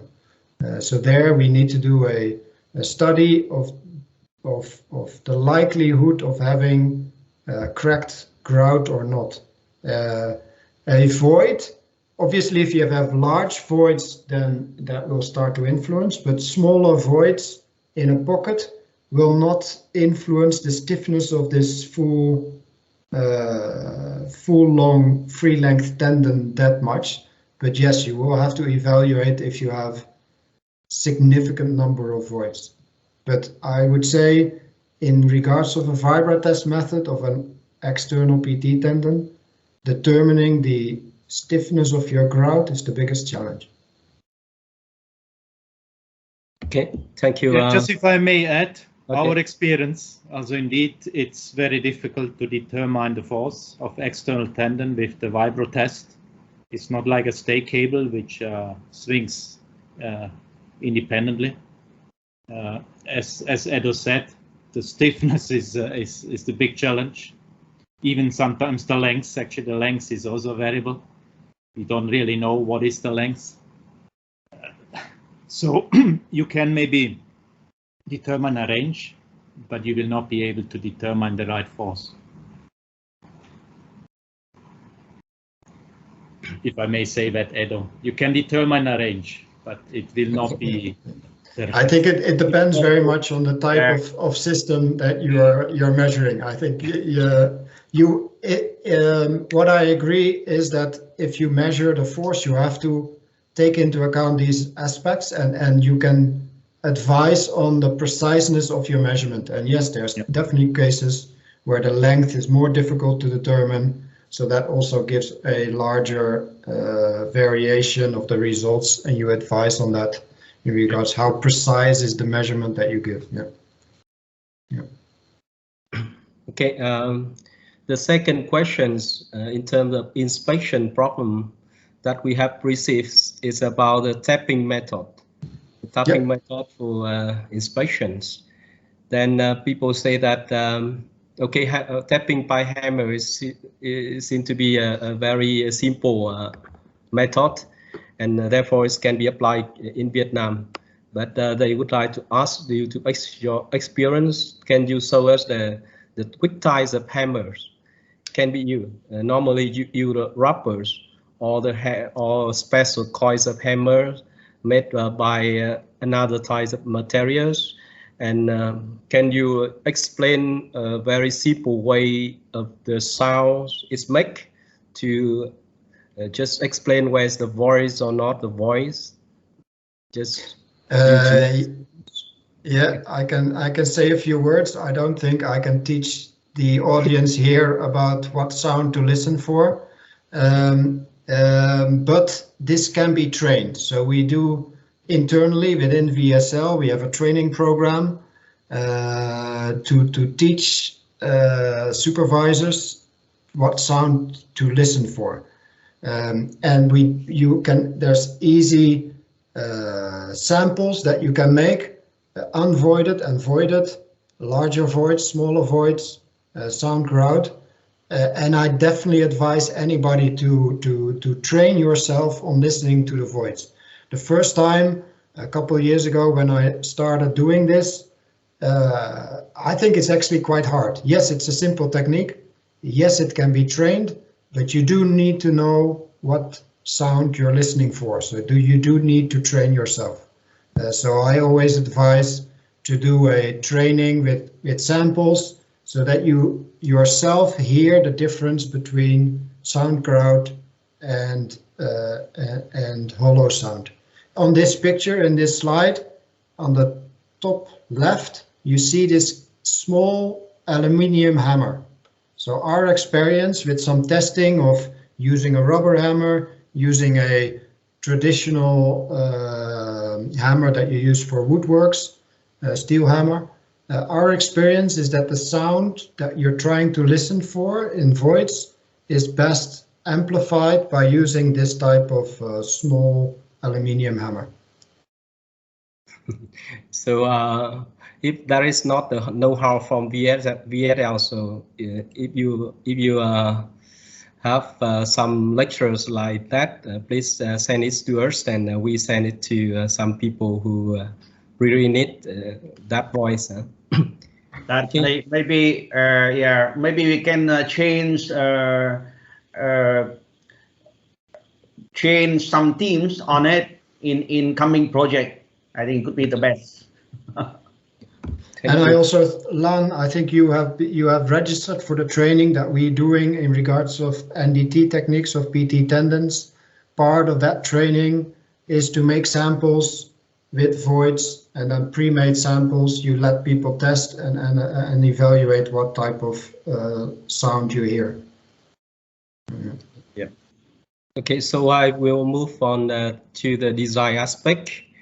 And I would like to ask people in the audience, participants. Okay, Mr. Nguyễn Xuân Tung, can you raise the questions?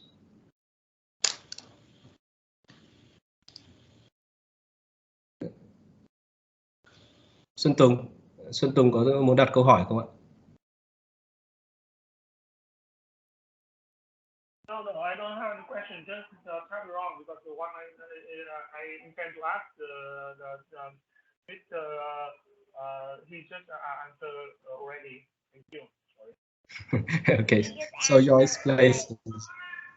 Okay, thank you, Mr. Xuân Tùng. So another question regarding to the design aspect. Maybe this is the question from audience who have to carry out the replacement of external tendons in Tran Duc Bridge. So now they have to decide which types of external cable to be used after replacing. So they would like to raise two questions. There are two types of tendons. The first is the low relaxation tendon, and the second is the normal relaxation tendon. So due to your experience, which types of tendon can be used for replacing? And the second question is that now they have to choose the types of protection system for the new external cable also. And as Mr. Lan and you and also Mr. Duy have said that we can use the multi-strain system and also the grouting tendons. Okay, but due to your experience, especially Mr. Christian, do you think that with the Vietnamese humidities and temperatures and environments, it will be safe if we use the ground tendons, not the multi-stream system? And how long it can be last? 20 years or 25 years, can you guess? Thank you very much. All right, yeah, thank you for those questions. Very interesting questions. The second one is the most challenging, so I'll start with the first one. Low relaxation or normal relaxation strands. There's no discussion. For PT systems, it's low relaxation. So all the codes that you have worldwide, it needs to be low relaxation. I think the background of this question might be due to one of the strand suppliers that is promoting epoxy coated protected strands, which is not very common around the world. It's being promoted by in Japan. We've seen it at limited locations being applied. When you protect strands with epoxy, there is research that the epoxy increases or lowers the relaxation. So that supplier is arguing that they can use strands that have normal relaxation or higher relaxation, but due to the fact that they are protecting it with the epoxy, it gets back to comparable to low relaxation strand. But to answer your question, no doubt, you have to use low relaxation strands. Then your second question in regards of durability situation in Vietnam, which type of system would you advise, and what's the design life of a system? Let it be very clear that I believe that a bare strand grouted tendon is a very durable system. It's a PL2 system, and if the grouting is done properly, you achieve the design life of a bridge. So 80 years, 100 years. The experience that we have based on what I was saying, that we see problems with external PT in bridges of 10 to 30 years old, is due to bad grouting practices or grout mixes that might not have been up to the latest standard.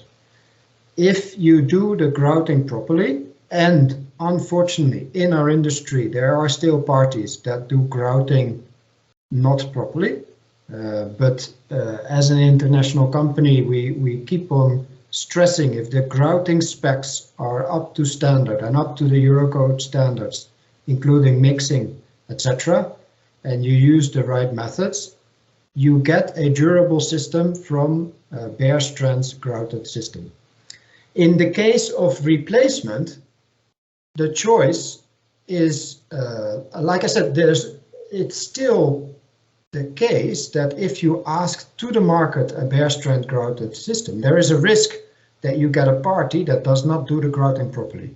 So I do understand the move from bare strand grouted systems to more enhanced durable system. Why take the risk of depending on construction practices and the risk that you get a contractor who doesn't do it properly? You could also choose for a system that takes away the risk of construction or the risk of mistakes in grouting practices by choosing one of these two systems that I have on the screen now, what I call here configuration C, so based on monostrands, and this system based on cable stay strands. But I must also say that choosing these systems, they increase in price. So yes, we also have markets, clients that are concerned about money, investment money. So I think in the end, choosing a less risk system, more durable system, in the end is cheaper. But then you have to take into account your life cycle cost. Often that choice is made on investment cost at the beginning.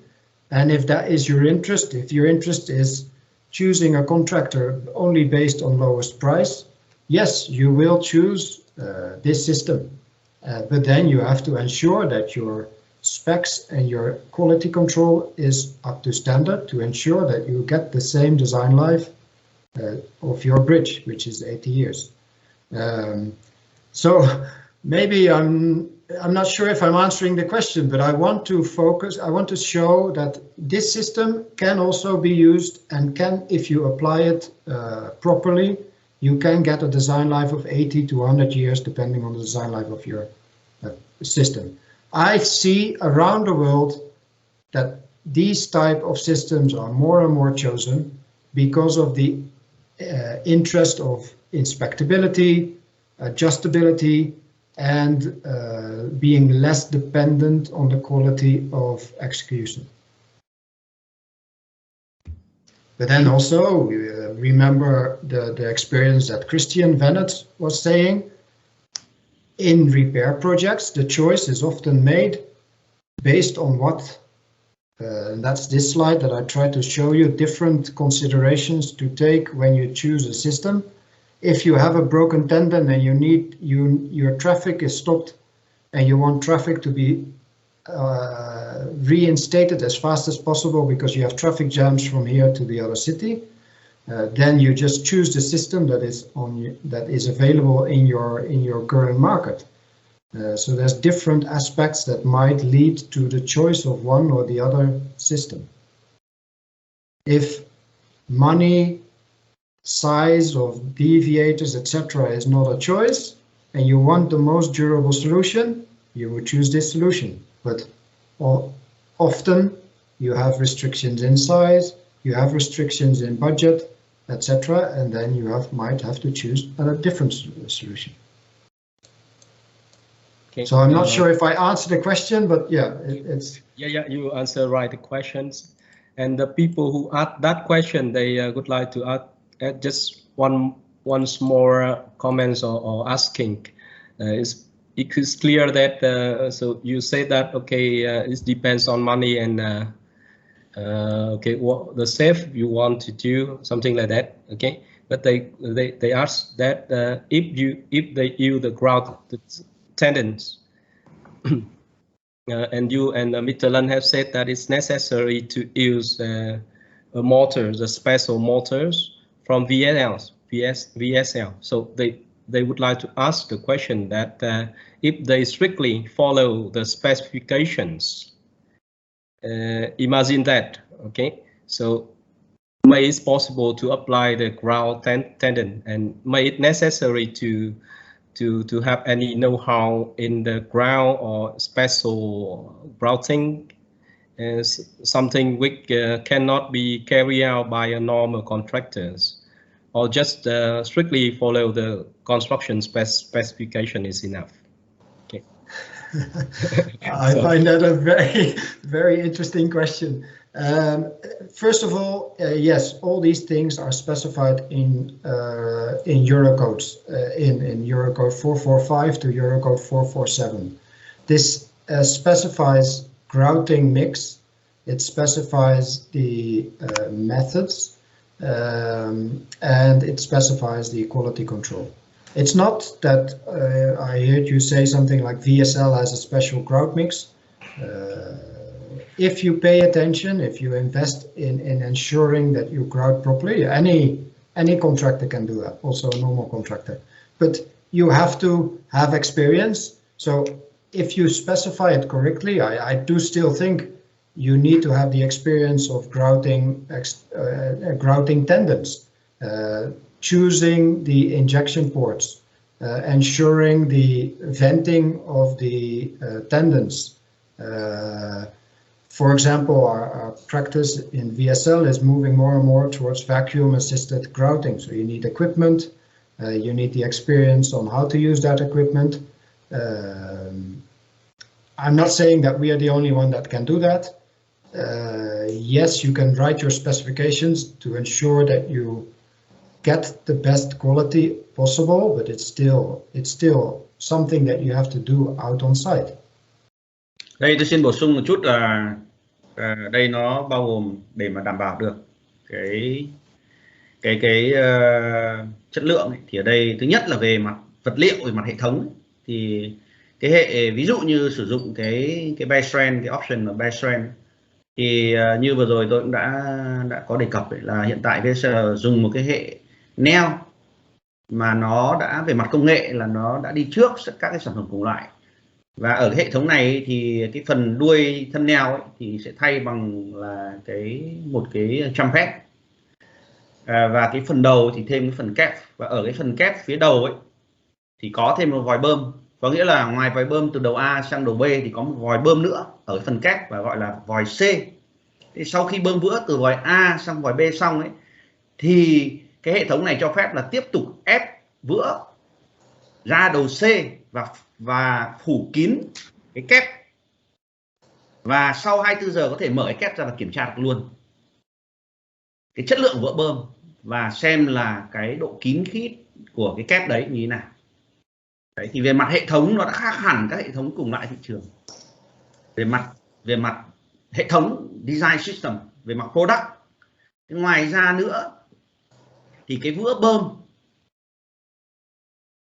bơm để đáp ứng được EN, để có các cái thông số về trọng lượng cũng như là độ rò rỉ nước, rồi cái thể tích, vân vân, rất nhiều các thông số. Thì theo kinh nghiệm của bản thân tôi và hiện tại triển khai các dự án ấy, thì tôi chưa thấy có một đơn vị nào hiện tại dường như là VSL hiện tại đang đi đầu trong cái việc bơm vữa này, và các cái ống transparent có thể cho từng cái mẻ trộn và kiểm tra được cái rò rỉ nước và chất lượng của vữa bơm thì được kiểm tra cho hàng ngày. Và trước khi bắt đầu các dự án thì VSL thông thường là tiến hành các cái thí nghiệm theo các cái quy trình tuân thủ để đạt được cái tiêu chuẩn vữa EN này, thì tôi chưa thấy các cái đơn vị khác tuân thủ về mặt kiểm tra chất lượng.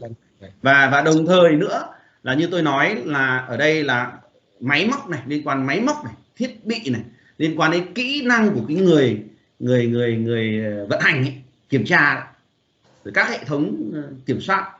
Và VSL thì có một học viện là chuyên đào tạo những người như vậy, và để chuyên làm những việc như vậy, và có các cái chứng chỉ cho những người chỉ làm những công việc như vậy. Đấy, thì cái tức là nó là tổng thể 1 2 3 4 chứ không phải giao cho một người và yêu và nọ kia là làm hết được. Và ngoài ra ở đây thì đối với external PT thì tôi cũng đã nói rồi là ở đây nó sẽ có cái yêu cầu là bơm vữa, ngoài cái chất lượng của vữa, ngoài chất lượng hệ thống, thì ở đây là chúng tôi sẽ kiểm soát bằng cái hệ thống bơm, dùng cái thiết bị vacuum bơm chân không để hút không khí ra đâu để vữa bơm vào đến đấy. Đấy, để đảm bảo. Và đồng thời nữa với cái hệ thống này cho phép là sau 24 giờ thể kiểm tra được cái chất lượng vữa bơm ngay. Đấy. Và đồng thời cũng có thể kết hợp với các hệ thống monitor trong cái quá trình sử dụng nữa. Đấy, thì nó tổng thể như vậy. Thế thì tôi không biết được hiện tại trên thị trường là có đơn vị nào làm được các cái việc như vậy không. Còn nếu mà đã làm được những cái việc như vậy thì tôi nghĩ là hệ thống Bearstrand này cũng có thể là một hệ thống có thể áp dụng được. Nhưng mà đương nhiên là cái hệ thống mà tốt hơn, phải nói tốt hơn vì thêm hẳn một cái layer bảo vệ nữa là cái Tie 2 đấy, là cái PE grease, PE coated đấy, single strand ấy, và sau đấy lại vẫn bơm vữa. Đấy, thì vẫn đảm bảo toàn bộ quy trình của cái loại 1. Xong rồi lại dùng cái cáp mà có vỏ bọc grease tăng thêm một cái layer nữa thì đương nhiên là nó tốt hơn hẳn. Và tùy thuộc vào cái yêu cầu của dự án và cái budget của dự án thì chúng tôi sẽ đưa ra một cái phương án nó phù hợp. Thank you, Mr. Lan, and all the speakers. So now we have times for 2 more questions. So I would like to introduce Dr. Nguyễn Xuân Tùng. He want to raise a question on cutting method for detensioning the external attendance. So please, Mr. Xuân Tùng, can you raise your questions? Yes, thank you very much, Mr. Von Edo, for your short informative presentation about the external PT. That was very interesting. I would like to ask about the two methods about the detensioning in for external PT. The first one is cutting. The second one is for using clamp. So, can you tell us more about the cutting method? That's how to ensure the quality of strength and strength of external PT after cutting. Is there any method to ensure the quality? For the clamp, it's okay, but for the cutting, we still wonder. Can you tell us more about this information about this? Thank you. All right, thank you for your question. I'll repeat it to ensure that I've understood the question correctly. So you're asking about the detensioning methods and specifically about the cutting method and how we ensure the quality of the strand. Yes. I'm not quite certain which quality of the strand you mean. Basically, what we choose based on the layout of the tendon, we choose windows, and in those windows we will remove the duct. So you see that on the left side and also on the right side a little bit. You remove the duct and you remove the outside grout. So then the strands are visible. The strands are visible, and you try to, by the cutting method that you choose, you cut strand by strand. And then once one strand is broken, the stress is transferred over a longer length. The stress increases in the other strands that are in that window. So basically, you visually see the strands, and you want to ensure that the stress is distributed to the other strands that increase in stress, and by increasing the stress, you get this extension. All these things that you want to achieve, you monitor. So we can simulate this by calculation. That's what I've shown in these graphs. That's all based on what we get from the calculation. And what we have carried out is we've carried out two tests in a mock-up where we had a load cell on the tendon, so we could monitor the force, and we could confirm that this method indeed lowers the force in the tendon. And you measure by laser the opening of the window. So you also measure the extension of the window, which is a measure of detensioning the tendon in a way. So what we have done is that we have proven to ourselves and to ourselves mainly, but we can do this trial also for clients, is to prove that the results that we have of our simulation are proven in the real world situation, so that you get confidence on the simulation, and then the simulation can evaluate any specific case that you have in a bridge. After the tendon is cut, obviously you remove the tendon and you install a new tendon. Okay, so now we will invite Dr. Nguyễn Văn Hậu to raise the questions. Hello, good afternoon. I would like to have two questions. First question is about the tensile force in external pre-stressing. As I design pre-stressing brake using external pre-stressing, and at that time it is 15 years ago. I use PTI recommendation. In that specification, it recommend for the maximum tensile strength of the external pre-stressing is about 45%.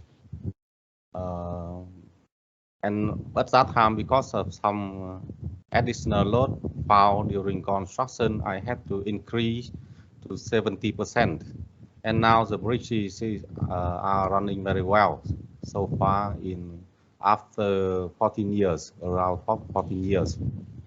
So my first question is about the tensile strength in the external pre-stressing. what is the VSL's recommendation about the maximum tensile stress for the ultimate limit and for the service limit? This is my first question, and I would like to have a second question later. Thanks. All right, thank you for your question. Yeah, so basically we follow modern design codes that specify this. External tendons inside a bridge, yes, you're right, you allow up to 70% of stressing force.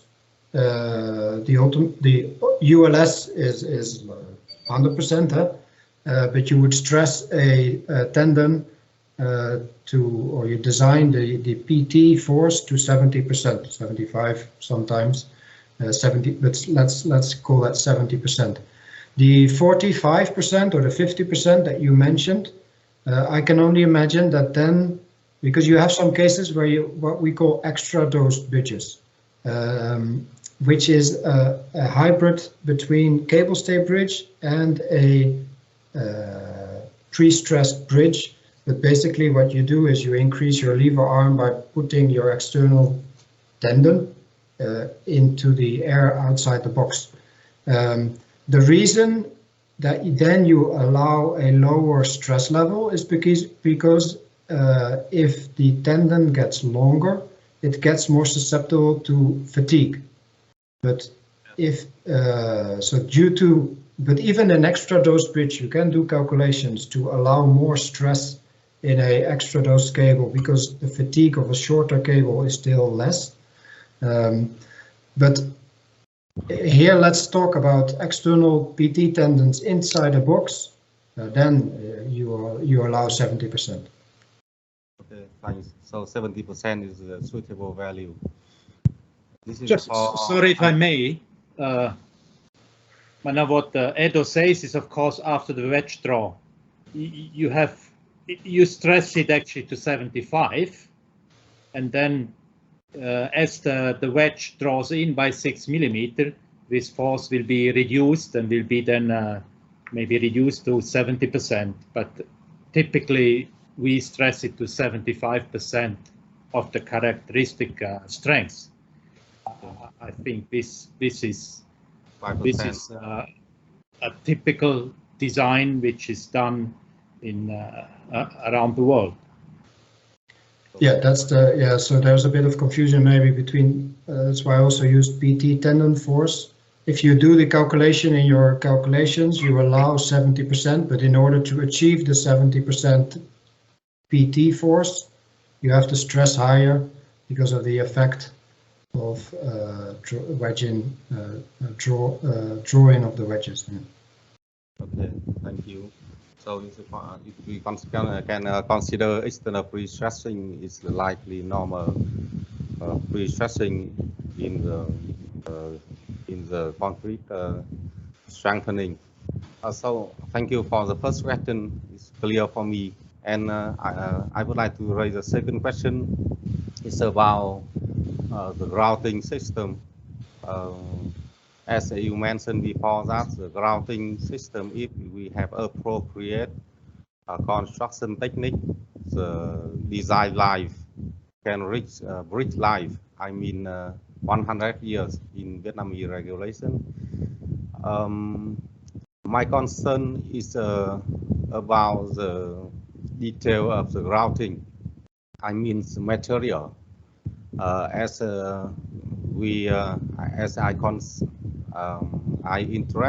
interested in the bridge rehabilitation. It means that bridge rehabilitation is under traffic circulation. You mean that there are many heavy lorry on the bridge during repairing. So I wonder whether the grouting system can work perfectly under the traffic circulation.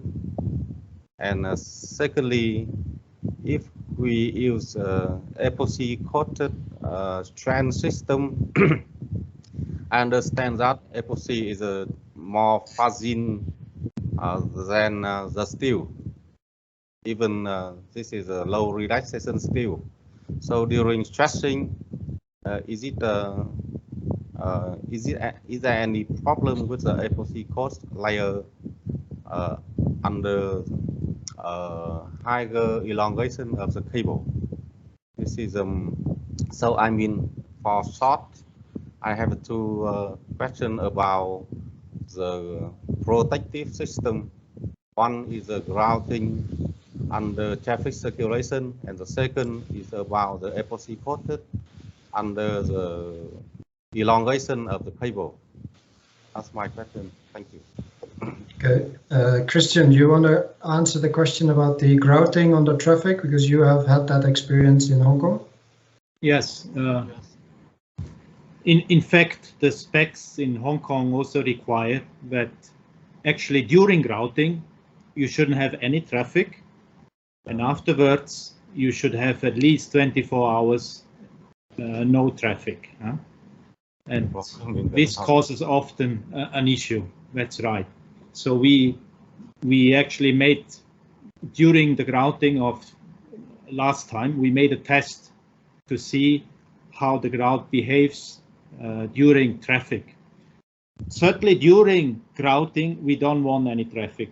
Typically then the bridge should be closed to traffic. But afterwards, we actually did open the bridge, and we did compare in wick-induced tests how the grout was actually, if it's under traffic or no traffic, if the wick-induced test is done on ground. And we didn't find a difference. So in that case, we can say grouting, after grouting, you can open the bridge again, but during grouting, the bridge should be closed. Okay. That's the first question. Then just to the epoxy, I would like to add, Edo has said already a few things, but epoxy coated strands, for us, we still have several reservations. And one of the biggest reservation is the wedge bite. The wedge bite now has to go through a non-metallic layer, but you rely on the bite on the steel. So the effectiveness is actually put in cost, and you might actually damage your protection as well at the wedge bite. So you have there a weak point. In addition, epoxy coated strand have an imperfect bonding. So you might have a premature cracking of the epoxy, which then can lead to localized attack at that point, and then to a brittle failure of the tendon. So we have actually a lot of reservations with epoxy coated strands, VSL. We know that they are supplier, they are promoting that, but in VSL we have strong reservations for this, and they couldn't prove us. Maybe under laboratory conditions, you could show that it works, but they couldn't really prove us without a doubt that we can overcome the fatigue strength, which remains for us a big issue. Yeah. Therefore, we don't recommend epoxy coated strands. Thank you. Thank you. Silence. I don't know. Xin lỗi, nhưng mà có lẽ là chúng ta đã quá 24 phút rồi. Và có lẽ cho chào chú. Có lẽ xin phép trả lời một câu hỏi nữa nhỉ. Vâng, nhất trí ạ. Thì đề nghị Lân trả lời câu hỏi của thầy Nghiệm đấy. Dạ. Lân ạ. Dạ, vâng, câu hỏi. Mình có chuyển câu hỏi thì là nó vừa rất là kỹ thuật, đại khái là nó lại vừa có cái tầm hệ thống một tí. Đấy, mình chuyển cho Minh rồi đấy. Dạ vâng. Sau đây thì em xin phép là gửi một cái câu hỏi đến chắc là đến trực tiếp đến anh Lân. Thì xin phép hỏi bằng tiếng Việt. Đấy là với sự phát triển về kỹ thuật và công nghệ cũng như là kinh nghiệm khai thác trong cái dựng lực ngoài của VSL ở Việt Nam và trên thế giới, thì VSL có lời khuyên nào là cần thiết cho việc áp dụng các hệ thống dựng lực ngoài đang khai thác ở Việt Nam, và nếu như mà cần phải thay đổi cái gì đó trong các cái hệ thống áp dụng ở Việt Nam thì cái thứ tự ưu tiên các việc cần phải làm theo VSL là gì? Đó là câu hỏi để Hiển đặt cho anh Tân. Cảm ơn Tân. Đấy. Vậy, cảm ơn thầy ạ. Vâng.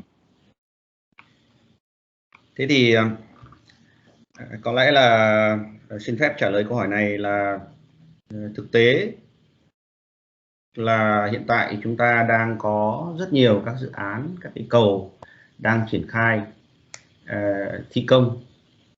Thế nhưng mà tuy nhiên thì đối với các cái hệ thống dưỡng lực và đặc biệt là dưỡng lực ngoài thì các cái hệ thống mà đang được sử dụng thì hầu như hiện tại chỉ đều dùng cái loại tương đương với cái thai 1 ấy, tức là dùng cái best friend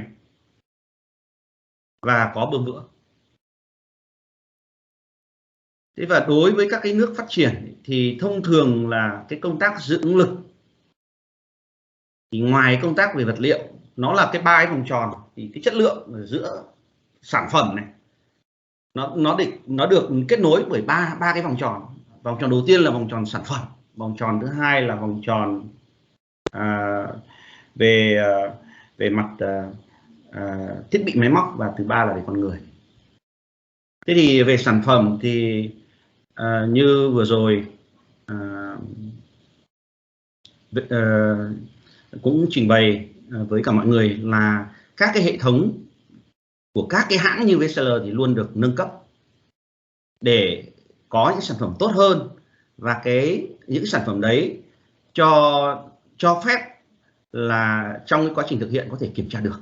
Ví dụ như cái hệ kể cả best friend mà VSL đang áp dụng thì cho phép là gì, sau khi kéo căng xong, bơm vữa xong thì vẫn có thể kiểm tra được cái chất lượng của bơm. Và trong quá trình làm các cái thí nghiệm của bơm ấy thì cũng có các cái hệ thống như là các cái ống transparent đo các cái rò rỉ nước rồi khối lượng vân vân, tất cả tuân thủ và có các cái báo cáo và đồng thời kiểm tra ngay được trên công trường. Thế thì như vậy là gì? Như vậy là khi với các cái sản phẩm kể cả từ đơn giản nhất như vậy và luôn liên tục được cải tiến như vậy thì ngay cả cái best friend thì chúng ta vẫn có cách để mà kiểm soát được. Nhưng vấn đề là gì? Thực tế là rất, và thông thường để mà thực hiện những cái việc như vậy thì là bởi những người được đào tạo, bởi những đội ngũ được đào tạo và dùng đúng công nghệ, dùng đúng thiết bị và được đào tạo để mà kiểm soát. Thế thì vấn đề ở đây, câu chuyện ở đây là tôi thấy là cái việc kiểm soát chất lượng từ việc kéo căng cho đến đưa ra các cái mẫu vữa cấp phối đạt các cái tiêu chuẩn, rồi dùng cái kiểm soát chất lượng của vữa bơm, thì hệ thống cũng hiện tại, các hệ thống hiện tại là chưa đảm bảo được cái việc đó, và đồng thời kiểm soát chất lượng vữa bơm thì cũng chưa được chú ý. Thế đâm ra là cái việc và các nước người ta đã đi qua trước mình, kể cả các nước trong khu vực người ta đi qua trước mình vài ba chục năm rồi, và người ta đang đối diện với cái việc là gì, là các cái dự án hầu như ví dụ ngay ở các cái nước trong khu vực thôi, thì sau vòng từ 5 đến 10 năm rồi, chứ chẳng phải là đến 15 20 năm là nó đã nảy sinh các cái vấn đề liên quan đến sửa chữa, và họ đã tiến hành rất nhiều các cái công tác mà liên quan sửa chữa, đặc biệt là liên quan đến các cái hệ external dưỡng lực ngoài. Vì dưỡng lực ngoài là hỏng và đứt là nó thể hiện ngay, nhìn thấy ngay, chứ còn nhiều khi là internal PT đôi khi là nó rỉ xong rồi nó gây nứt kết cấu rồi vân vân thì nhiều khi mắt thường thì cũng chỉ thấy một số vết nứt chẳng hạn, không nhìn thấy được, nhưng mà external PT là thể hiện ra ngay. Thì hiện tại các công tác sửa chữa các cái hệ dưỡng lực ngoài của các nước trong khu vực thì họ đã phải tiến hành khá nhiều. Thế thì như vậy ở đây là ngoài cái việc là sử dụng các cái hệ thống đúng và các cái hệ thống mà có thể kiểm soát được cái chất lượng, thì ở đây ngoài ra thì cái việc đào tạo đội ngũ thi công chuyên nghiệp cho công tác dưỡng lực và các cái quy trình kiểm soát từng bước quá trình thi công, tôi nghĩ là cần phải quan tâm, và nếu mà chúng ta không quan tâm đúng mức thì chắc chắn, đặc biệt là trong các dự án tới mà càng ngày cả nhịp lớn hơn rồi, cho các cái đường trên cao, metro vân vân, thì các hệ thống dựng lực ngoài sẽ càng được áp dụng nhiều. Và nếu mà chúng ta không quan tâm đến đúng mức thì rõ ràng là các cái câu chuyện liên quan đến sửa chữa thì đương nhiên nó sẽ là câu chuyện đau đầu cho các nhà quản lý, cho các chủ đầu tư. Thế thì đối với kinh nghiệm của VSL thì đối với các cái công tác dưỡng lực thì cái mấu chốt của vấn đề ở đây, máy móc nào cuối cùng ngoài cái vấn đề vật liệu, vấn đề product, vấn đề sản phẩm, thì cuối cùng vấn đề thiết bị thì cuối cùng vẫn là vấn đề đào tạo con người. Và đây cũng là một cái khâu mà có thể nói là ở Việt Nam thì cũng đối với cái công tác dưỡng lực thì cũng chưa được quan tâm đúng mức. Đối với những cái đơn vị như VSL chẳng hạn, thì những cái người mà làm các công tác kéo căng hay là bơm vữa vân vân này nọ thì đều được đào tạo và được cấp chứng chỉ cho thực hiện các công tác đấy, để mà đảm bảo được là cái công việc đấy nó không có giả dối, phải tôn trọng cái chất lượng, đặt chất lượng lên hàng đầu, và đồng thời đi với nó là các công tác an toàn, đặc biệt là đối với các dự án mà sửa chữa. Thế thì như vừa rồi anh Ido và anh Christian cũng đã nói, thì các cái biện pháp đặc biệt là đối với các công trình sửa chữa thì cũng khá nguy hiểm, không phải là khá nữa mà có thể là tiềm tàng các cái rủi ro rất nhiều, và cái này chúng ta cũng nên lưu tâm hơn. Vì khi mà công trình nó đã xảy ra sự cố thì hoàn toàn các cái bó cáp nó có thể đứt tung ra và gây những tai nạn đáng tiếc bất kỳ lúc nào cho trong cái quá trình đi khảo sát cũng như là quá trình thực hiện các cái công tác mà sửa chữa hoặc cái thế. Thế em xin hết. Thầy có bổ sung gì không ạ? Rất là nhiều vấn đề cần và rất là muốn trao đổi thêm. Tuy nhiên là thời gian thì không còn nữa. Rất là cảm ơn anh Lân, cảm ơn ông Vonedo, rồi là kể cả chuyên gia Venet, Christian cùng với tất cả mọi người đã có một cái buổi hội thảo online rất là bổ ích và rất là cần thiết, đặc biệt trong giai đoạn này. Khi tôi đặt ra những câu hỏi đấy, bởi vì chính bản thân là người đi trực tiếp cái trạng thái kỹ thuật của một số hệ thống dưỡng lực ngoài đang được vận hành ở Việt Nam, ví dụ như ở trên cầu Sông Danh, ví dụ như là trên cầu Tân Đệ, thì thấy đúng là quả thật có rất nhiều vấn đề, nhưng mà cần có một cái tiếng nói, một cái lời khuyên để cho cái giới quản lý cũng như những người có trách nhiệm. Tôi muốn đặt câu hỏi như thế để thấy là gì, những việc cần làm, việc một là gì, bây giờ thay thế thì thay thế nó bằng thế hệ nào, thì như vậy lại không thể thay thế bằng cái thế hệ nó vừa hơn một tí, mà có lẽ là phải đi trước một tí, đúng như anh Lân nói là sử dụng cái thế hệ sau làm sao để mà có thể là luôn luôn có thể kiểm soát được cái trạng thái chất lượng của nó trong quá trình khai thác. Rất cảm ơn tất cả, kể cả anh em tổ chức cái buổi hội thảo hôm nay cũng như là các chuyên gia đến từ VSL. Cảm ơn. Vâng, cảm ơn thầy, cảm ơn các thầy cô và mọi người đã quan tâm và tham gia và mời VSL, chuyên gia của VSL cho những hội thảo mà rất là thú vị như thế này, và hy vọng là sẽ được tiếp tục thực hiện các cái hội thảo, và tốt hơn nữa là được cùng phối hợp cho các cái dự án sắp tới, và kết hợp với các cái đi kiểm tra dự án này, rồi các cái training trong cái quá trình mà thực hiện dự án, thì nếu mà làm được như vậy thì quá tuyệt vời. Xin cảm ơn các thầy và toàn thể mọi người. Okay, now the time is we have no time for discussion, so we move to the last sections. But before that, I would like to briefly translate that Professor Tran Duc Lan, the well-known and reputation professor in bridge engineering from Vietnam, have already say thank you to all the VSL experts, and he would like to listen for your advice on applying the external attendance system in Vietnam, how to apply it in the right manner, And Mr. Lan have already answered the question very clear. So thank you. The question of Professor Tran Duc Lan. And now I would like to introduce Professor Bùi Tiến Thành, Dean of the Faculty of Civil Engineering, to give the closing remark for our international seminar today. Welcome. Thank you, Mr. Minh.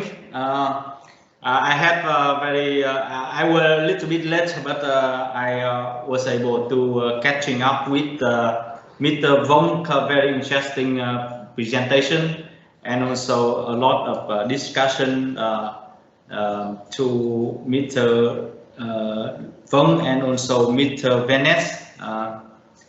Dear Mr. Tran Duc Lan, thank you very much for bringing this event to us and introduce Mr. Vong and Mr. Venice. Very interesting, with a lot of experience and I mean many years of big projects in Europe and also around the world to bring to Vietnam to professors and also students from university. Thank you very much for that. And as a matter of fact, we are a very young country. So in the last 20 years, we have built, I think, almost 200 cables, long span bridges, including the balance cantilever bridges and also the cable stay bridges. And I think for the next 20 years would be a very good period for, let's say, strengthening, repair and rehabilitation of those projects. Then a lot of, let's say, coming work to Vietnam, and we expect that the bridge is not for forever. So in span of 20 or 30 years, we have to look at it and to, let's say, to see how to improve it for its longevity and also, let's say, for vertex and for increase of traffic load, especially after the COVID-19. We are coming back, and also we already foresee a lot of traffic data. Last year, there's a group led by Professor Tran Duc Lan.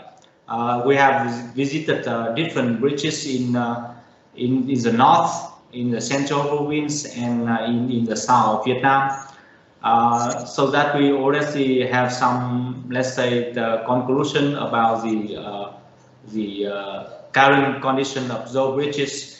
And we wish that with the continuing present of VSL Vietnam from VSL International to help us to, let's say, on the way to look at those bridges, to repair it, to strengthen it, to rehabilitate it, to rehabilitate them, so that it will be in very good condition for the let's say, development of Vietnam. So once again, thank you all of you for coming to this very interesting seminar. And I think there's a lot of, also there are lots of questions remaining, so we keep collecting it and send it back to you. And I hope that, I wish that we can have a, let's say, case study in Vietnam for the next few months. Thank you very much. Thank you very much. Thank you. Thank you, Mr. Tran Duc Lan. Yes. Thank you. Sorry. Thank you very much for your attention and the interesting discussion. Thầy cô và các anh, chúng ta có thể bật webcam để mà chúng ta có thể chụp một cái ảnh chung. Please turn on your webcams and we can take a photo together. So, Mr. Vong, you're from Netherlands. The surname is from the Netherlands. Is that right? That is correct. Yes, I'm from the Netherlands. I live in Switzerland. I'm in the head office, but I'm Dutch. Yes. Yes. So, straight Netherlands. I have been in Flanders for 5 years. Okay. And how about Mr. Venice? Yeah, I'm actually from Switzerland, but I'm living in Hong Kong. But what do you speak? Pas français or pas anglais? Je parle français, anglais et allemand. Yeah. And also Deutsch sprechen. Ja, ich spreche Deutsch auch. Ja. Very good. Thank you very much. Sie sprechen alle Sprachen. Okay, yes. I wish to welcoming to Vietnam in the near future after the COVID-19. Yeah, we would love to, yes, and we would love to get involved. Yeah. Yeah, actually, Kristen and Ido has been several times in Vietnam, so I hope that we can welcome them soon back to Vietnam for some repair project. Yes, Mr. Tran Duc Lan, let's wish that we will have a case study project in Vietnam. As from here, Professor Nhiệm, Mr. Minh, and myself have been actively involved in the Thăng Long Bridge project, and we really hope that wish that we can meet together offline in Vietnam for a common project. Thank you. So it's okay for a photo already. Huh? Okay. Thank you. Thank you very much. Thank you, Kristen. Thank you, Ido. Thank you, everyone. Thank you. Thank you. Bye-bye. Bye-bye.